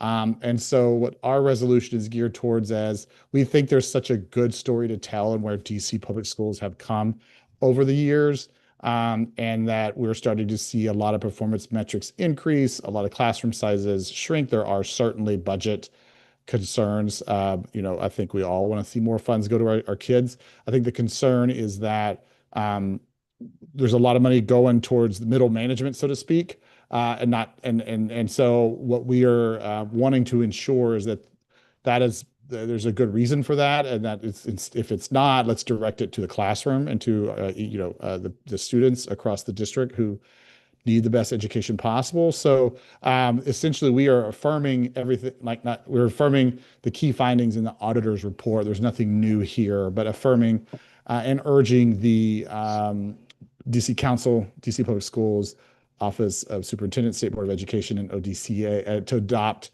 ODCA's recommendations here, which is calling for basically, at a minimum, a proper system to analyze these, to identify metrics, to analyze them over time, and performance metrics, so that there we can understand where our money is going and what it's being used for, and if it is being used in efficiency to call for efficiencies, if it's being, we think, better used for, in classroom things that the taxpayers can have their say. But none of that can really happen until we have a good, reliable auditing system in place for DCPS. And so the resolution is just that. We, I think, in the whereas clauses argue that taxpayer trust depends on, a proper fiscal oversight, that without accurate data, educational investments risk being misallocated. That's certainly something we want to prevent. Students and families, and our constituents deserve assurances that funds follow the student needs and not bureaucracy, I think is the best way to put it. And so this resolution, Mr. Chair, is nothing more than what I kind of view as a common sense step to ensure accountability and align spending with outcomes and not bureaucracy.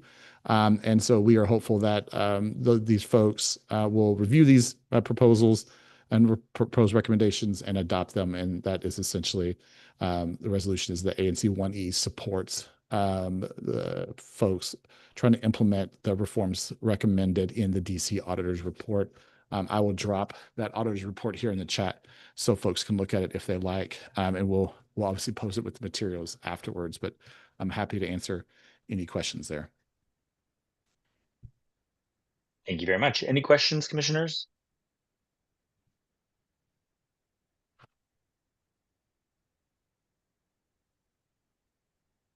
Hearing none, turn to members of the public. Any questions with respect to the resolution urging the DC Council to implement the Office of the DC Auditor's recommendations on DCPS staffing and resources allocation?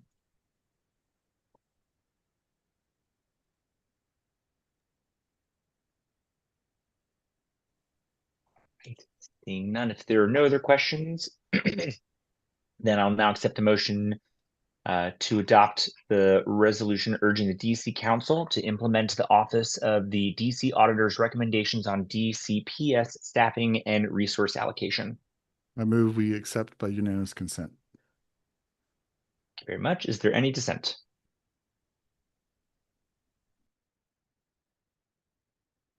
All right, hearing none, the motion passes and the resolution is adopted. All right, thank you very much. All right, we'll go to the second resolution, which is resolution number 6. And Commissioner Howard, the floor is still yours. Which one is this? This is the open meetings clarification. So to kind of give a little background here, essentially this is an effort by the council to reform the open meetings rules about when they're allowed to meet in a public setting and versus not. And so that's essentially what we're talking about here is in what circumstances can the council meet in private, in which circumstances are they required to meet in a public setting to where taxpayers, reporters, and others can be present or at least listen to the debate. So that's essentially what we're talking about here. But to put it in full perspective, Council Resolution B26-0208 was introduced March 28th of 2025. What it is there's essentially reforms and changes some of the definitions of what's required to be considered a public hearing and what's not. For instance, the bill would exempt retreats, field visits, briefings, and meetings with the mayor from the Open Meetings Act. Again, the terminology they use are retreats, field visits, briefings, and meetings with the mayor. Essentially, right now, those are required to be in a public setting where taxpayers and citizens can listen to those discussions. They are wanting to move those behind closed doors and not have a public record or transcript of those meetings. They essentially introduced that resolution to do so in March 2025. With 3 days later, on April 1st, passed an emergency version of that. An emergency version means they did it with zero debate, zero hearings, and immediately put it into effect. But essentially, that emergency version can only be in place for a certain number of time, I believe is 90 days. So it is currently in effect. The problem is these exemptions are broad and vaguely defined in statute, residents would lose visibility into policymaking deliberations. Even from the start, the emergency process was used to put this into immediate effect for no clear or compelling reason. I just believe that it fundamentally undermines public trust when you start out on kind of a bad foot like that. So what this resolution does is raise concerns about this bill, this specific bill. It formally opposes the original resolution, B 26-0208, and opposes efforts to weaken open meeting laws without clear or compelling reasons, warns against creating new loopholes that reduce transparency, recommits this ANC 1E to open government principles. And we think it's needed because transparency is a cornerstone of local democracy. I think, especially in a city fighting for self-determination, we need to make sure that we have the trust and support of the residents. And I think with so much unwelcome interference from Congress and the White House, that anything we try to do behind closed doors is going to be ill received, and it could unintentionally validate those concerns from our naysayers. And so public trust erodes when decisions are made in secret or rushed through via emergency powers. We feel like, as representatives of citizens in the city, that we don't want to see any rollback of open government, again, without clear, compelling reasons. Now, this does not say the Open Meetings Act is perfect, and that there aren't reforms that can be made to make it more practical and to allow frank discussion between commissioners of smaller groups and in social settings. Those are certainly welcome, but this bill does not do that, and they haven't made any amendments. In fact, to my knowledge, I believe most, if not all, amendments have been rejected by the council throughout the process. There's a lot of journalists, organizations that represent journalists, that have been very concerned about this proposal for limiting ability to cover deliberations. The concern really is that they do all the deliberations behind closed doors and then come to the hearing or a council meeting and just vote without much debate or discussion, and the public not really understanding what's going on or why. And again, I think a city that has a lot of eyes on itself right now, that's the wrong approach to be taking. And so, again, this resolution, it sends a clear message that closed door policymaking is not acceptable. This resolution urges the council to reject B 260208 and to recommit to public accountability. The last thing I'll add is there's currently measures in statute that allow for certain emergency exceptions to the Open Meetings Act. So like that's already, for instance, we used them a lot during COVID when you couldn't meet in person. And so, when it was hard to get people together and stuff. So there's examples of we have properly utilized current statute. I think the complete weakening of it with broad meetings, like they don't define what a meeting is, they don't define what a briefing is, they don't define what a retreat is, I think is very concerning to lots of folks, and would make it complicated to pursue any legal action for things that may be passed without taxpayer or citizen involvement. So with that, I urge the council to support, urge the commission to support this resolution, encouraging more public transparency and accountability in government. Thank you very much. Can I ask first of all, love everything in here. But the one thing that I'm not seeing in here that you articulated and I think is important is just reiterating that this is not suggesting that the Open Meetings Act is perfect and that there aren't tweaks that can be done, but this legislation goes well beyond what is necessary. Were you planning to add a clause or anything of that nature? No, I mean, I think that's it substantially changes it, but I want to make sure that if that was an important distinction you wanted to make in here, that you had the time to do it.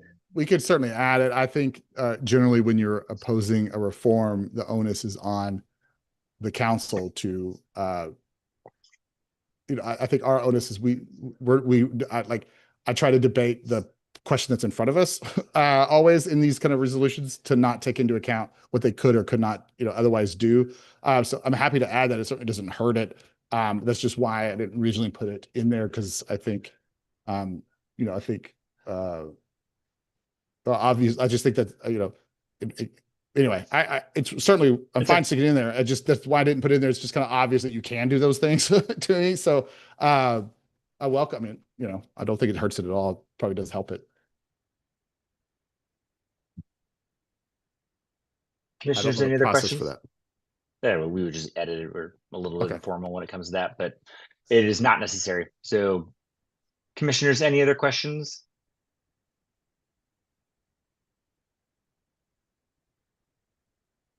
All right. Members of the community, any questions with respect to the resolution opposing the DC Council Bill 26-0208, which is the Open Meetings Clarification Amendment Act of 2025? If so, please raise your hand.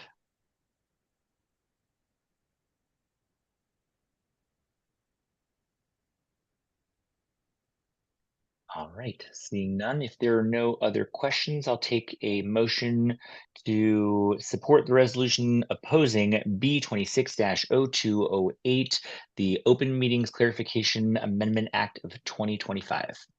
I move to adopt the resolution by unanimous consent. Is there any dissent?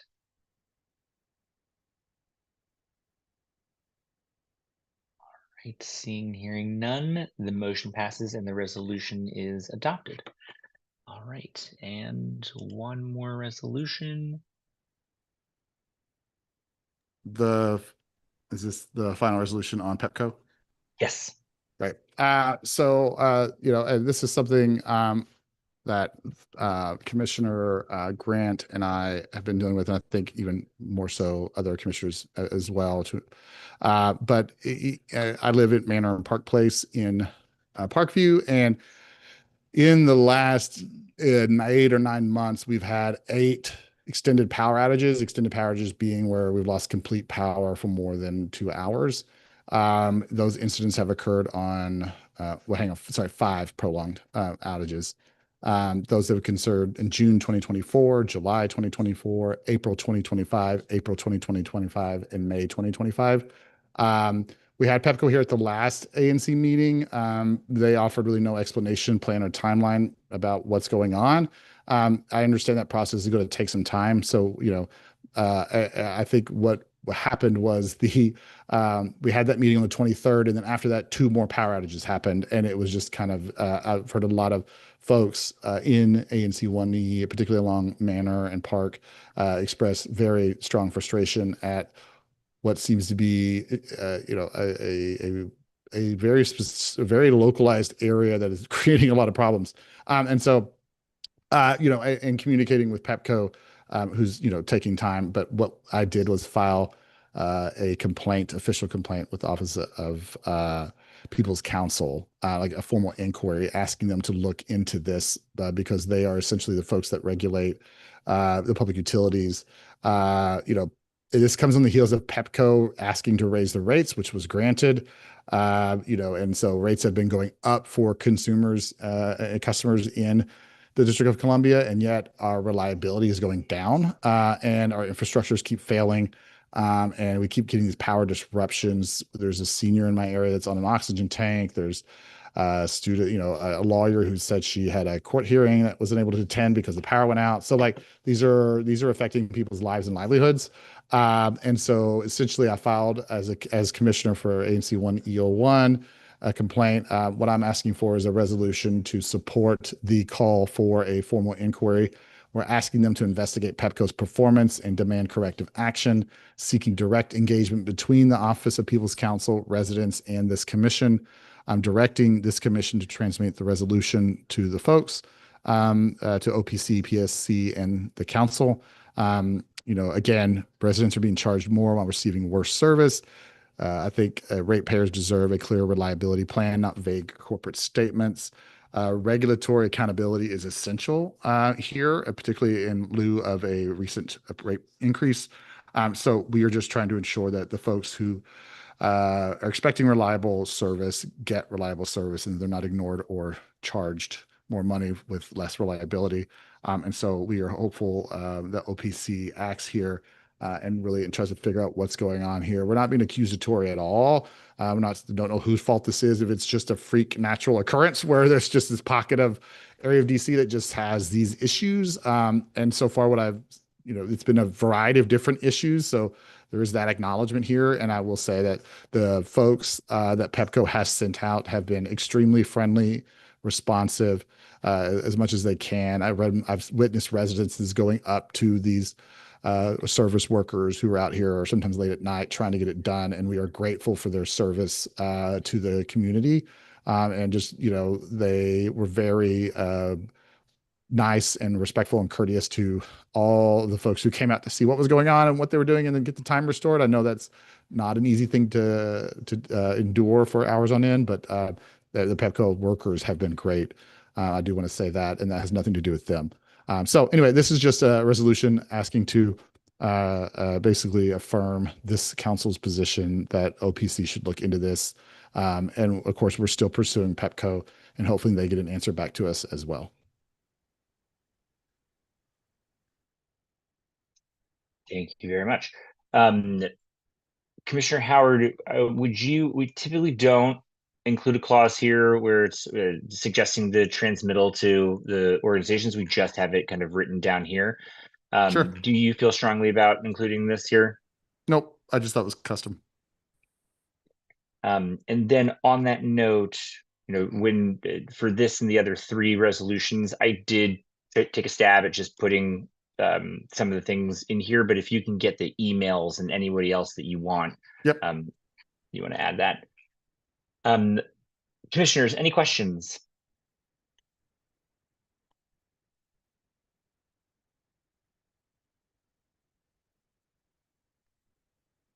Right, hearing none, members of the public, if you have any questions with respect to the resolution in support of the request, should I say? Request to the Office of the People's Council regarding Pepco reliability failures in Park View, please raise your hand. Patrick Nelson. Brad, I just want to make just a couple of comments. I think this is well-meaning, and I think it needs to definitely be supported by the commission. Pepco went through a whole upgrade that was supposedly being done to make efficiency. We had the whole Harvard Station upgrade. There was the Tacoma Park parcel. They laid cables. They tore up the streets. They inconvenienced us for almost 2 years in getting that project done. So I'm concerned to hear that issue is still prevalent. And I will also just add that it's not only just affecting Park View. My power has gone off in my house, and I'm up by Howard a couple of times in the same time frame that you're talking about. So, and the other issue I think is that, and Pepco's never been able to give a real good concrete answer, is that it affects different things, different people's houses in a weird ways. Like my next door neighbor had power and I didn't. So it's just confusing how Pepco connects the electricity and how it works. I mean, I'm sure it's a complicated system, but I would just add, and I don't know whether you want to put this in your, that it's more than just Parkview that this has been a problem with. I thank you for sharing it. I didn't know that. And to be clear, the resolution, the inquiry that or the request for investigation I submitted was on behalf of this general area. So the resolution is responding to that request I submitted. I certainly think, I don't know exactly whose district you're in, but we could submit another inquiry to OPC and then maybe, Mr. Chairman, adapt this resolution to reflect both of those inquiries. I don't know if that's a proper protocol or not. But again, the resolution is just essentially back an inquiry that's already been submitted. But I think we can certainly submit another inquiry, then change the resolution to support both those efforts. But I defer to the chairman on that. I'm not sure the protocol. If we want, we can. I was just gonna say, if we want, I can give you the date. You could put Pleasant Plains May 5th, and I can write the whereas clause quickly. Is it?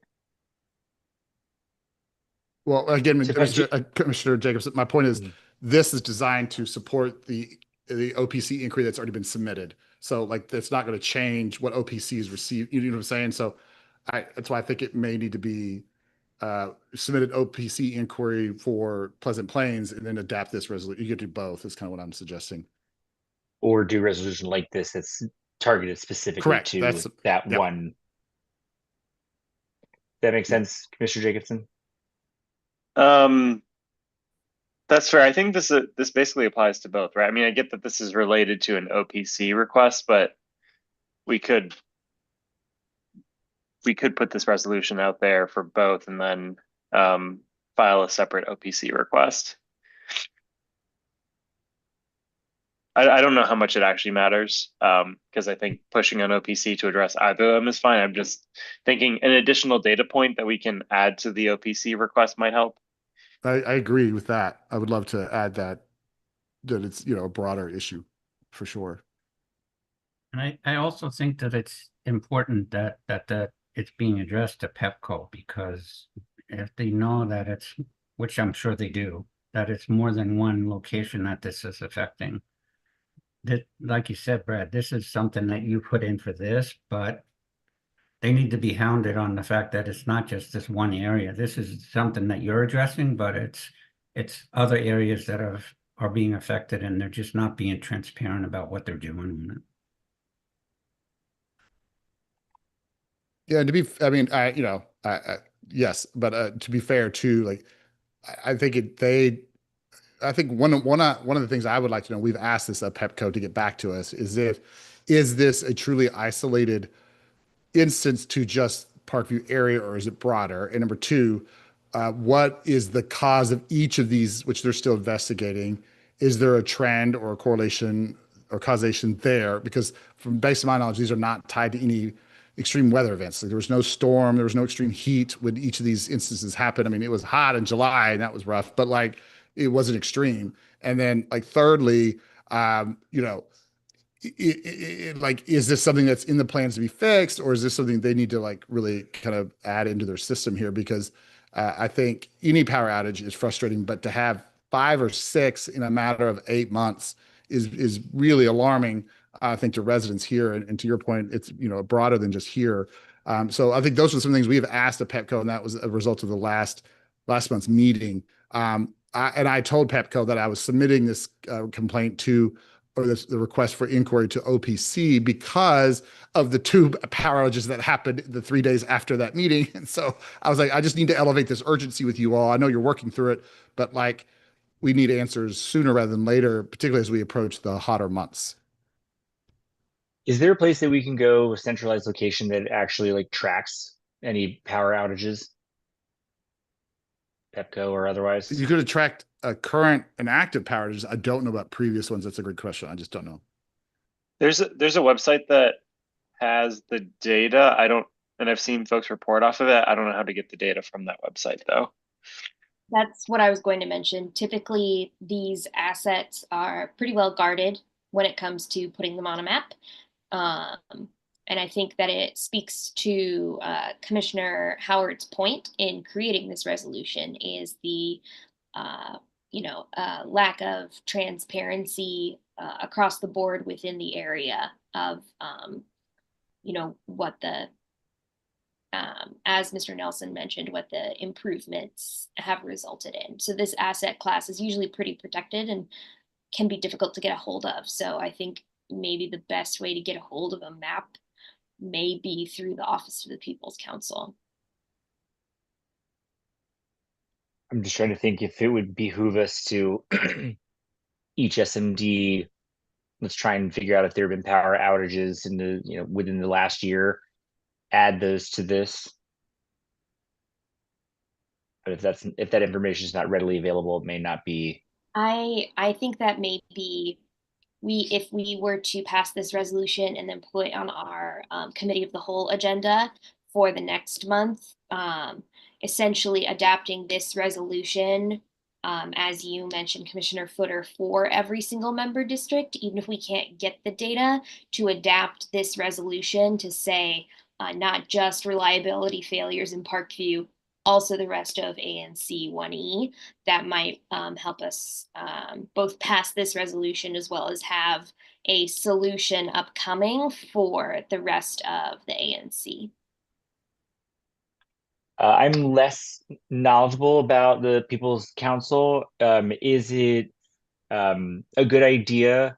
Would it be powerful to have multiple resolutions that cite showing that there's just a quantity, or is it better to have one kind of comprehensive, robust resolution?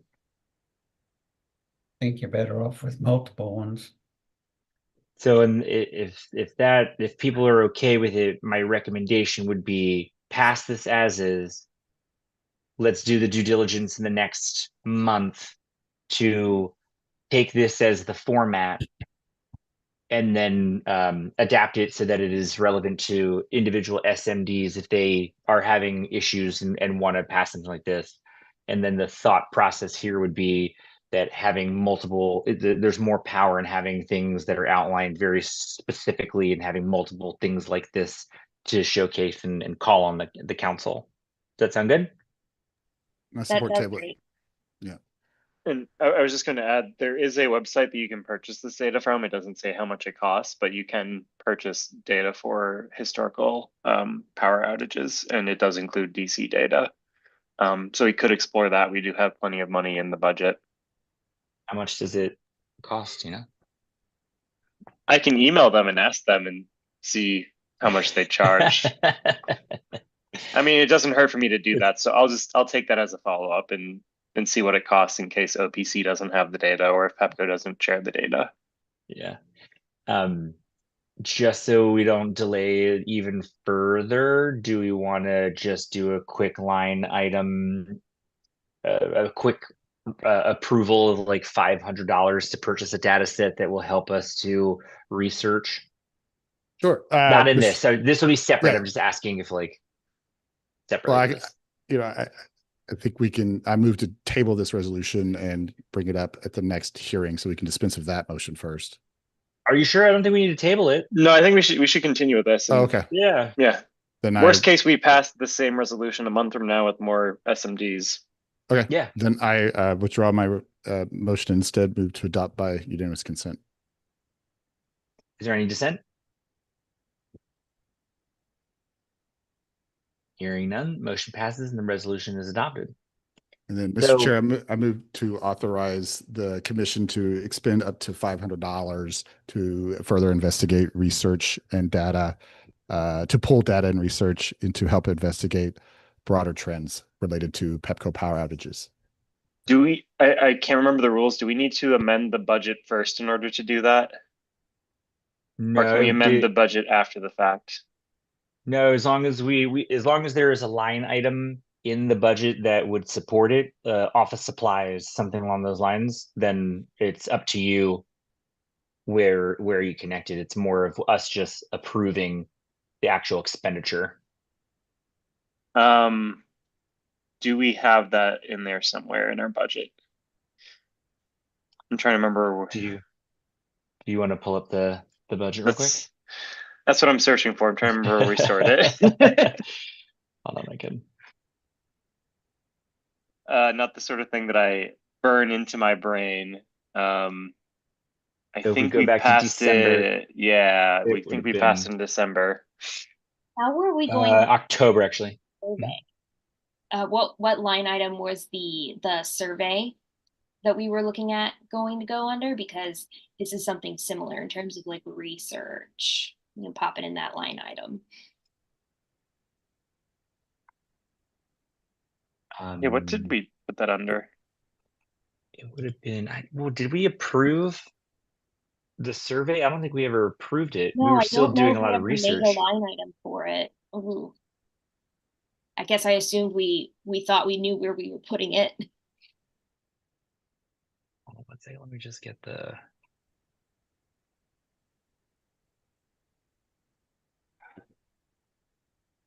Grants.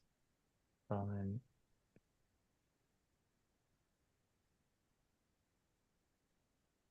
thought that we would have done it in September.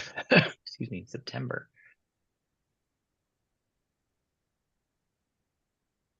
because they were due in October.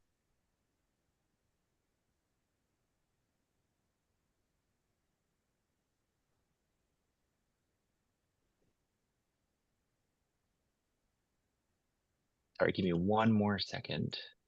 Yeah, I'm trying to do the same thing. Okay, QFR. It was the QFR? I'm just looking at the, sorry, I'm looking at the QFR portal to look at our budget.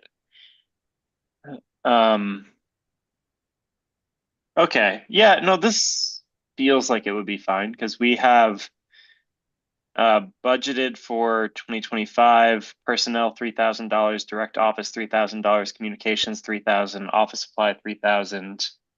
Yeah, I'd say office supplies. Yeah, I don't know that we need to say what it's under right now, right? We can just Agreed. approve it and then we can figure out what it actually falls under later. Yes. All right, so there is a motion before us to approve $500 for purchasing data and any other resources needed in order to support the research of PEPCO outages across the ANC 1E. Commissioner Howard, did I re-articulate that accurately? I think technically the either the bylaws or statute requires to say the source of the funds. So I would from our general operating budget. And Commissioner Jacobson, do you have that? What is the source as you've? Office supply seems right. And actually I would say that we should just say power outages in DC in case they don't have, you know, data down to the ANC level, because the DC power outages generally would be helpful if they just have that level of granularity. You know what? I'm gonna go to our agenda and other business. Let's just write this together. Approval of approval to purchase data and other research related to. Can you repeat what you just said, Commissioner Jacobson? Related to power outages in DC. And if we can purchase it down to the level of granularity of like a part of the city, we can do that. But at the very least, I don't want to box us into not being able to purchase for DC wide if that's all they have and if that's all we can find. And I think you said for up to $500. Mm-hmm. And Commissioner Howard, you're saying that we need to include something along the who we're going to be purchasing from. You could say, I think all that's required is saying something like the expenditure shall be drawn from the commission's general operating fund, and that the treasurer is authorized to disperse funds upon submission of receipts. Like that. I'll drop it in the chat. I don't think that we need to do. Is there a specific rule that you're seeing that says that? Because we've done things like this before, and it's been pretty simple. The only thing that we've used in the past is we've included where we're going to purchase it from. So, for example, we business cards, like Basecamp, things like that. Do you have that name, Josh? What's the name of the company? I'm sorry, Commissioner Jacobson. Well, I don't know. We need to say the specific company either, right? No. At least not yet. I want to keep an open mind if we're just like, yeah, we don't know where the data might be drawn from. But the place that I was looking at just for reference is poweroutage.us. Okay. So that's probably where I would start with.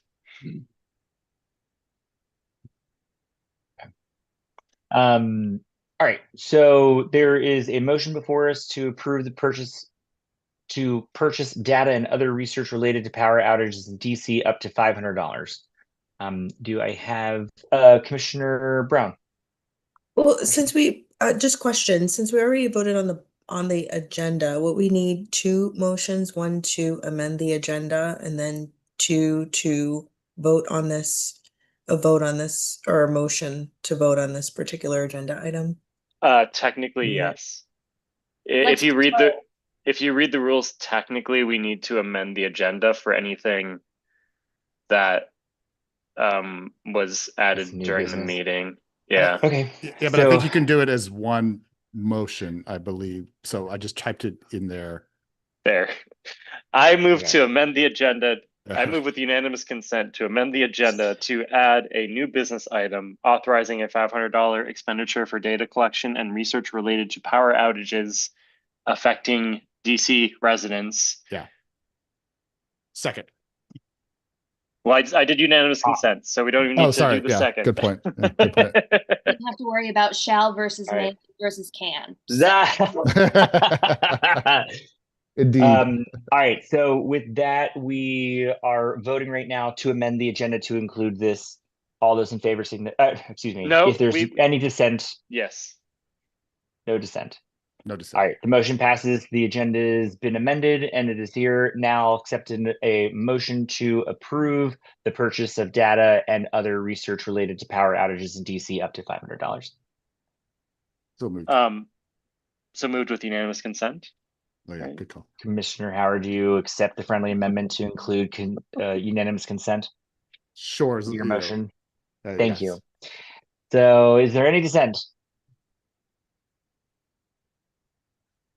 Hearing none, the motion passes and the expenditure is approved. Ooh, getting all Robert's rules. I love it. All right. Is there any other business before the commission for the good of the order? Hearing none, I will now accept a motion to adjourn. I make a motion with unanimous consent that we adjourn the meeting. Is there any dissent? All right, hearing none. The motion passes and the meeting is now adjourned. Just as a quick closeout, the next general meeting of ANC 1E is on Wednesday, June 25th. And the Committee of the Whole, otherwise known as COW, is on Tuesday, June 17th. Announcements and other information about ANC 1E are available at anc1e.org. Please, as always, feel free to contact any commissioner with any questions. And with that, thank you all for a very productive evening and have a great night.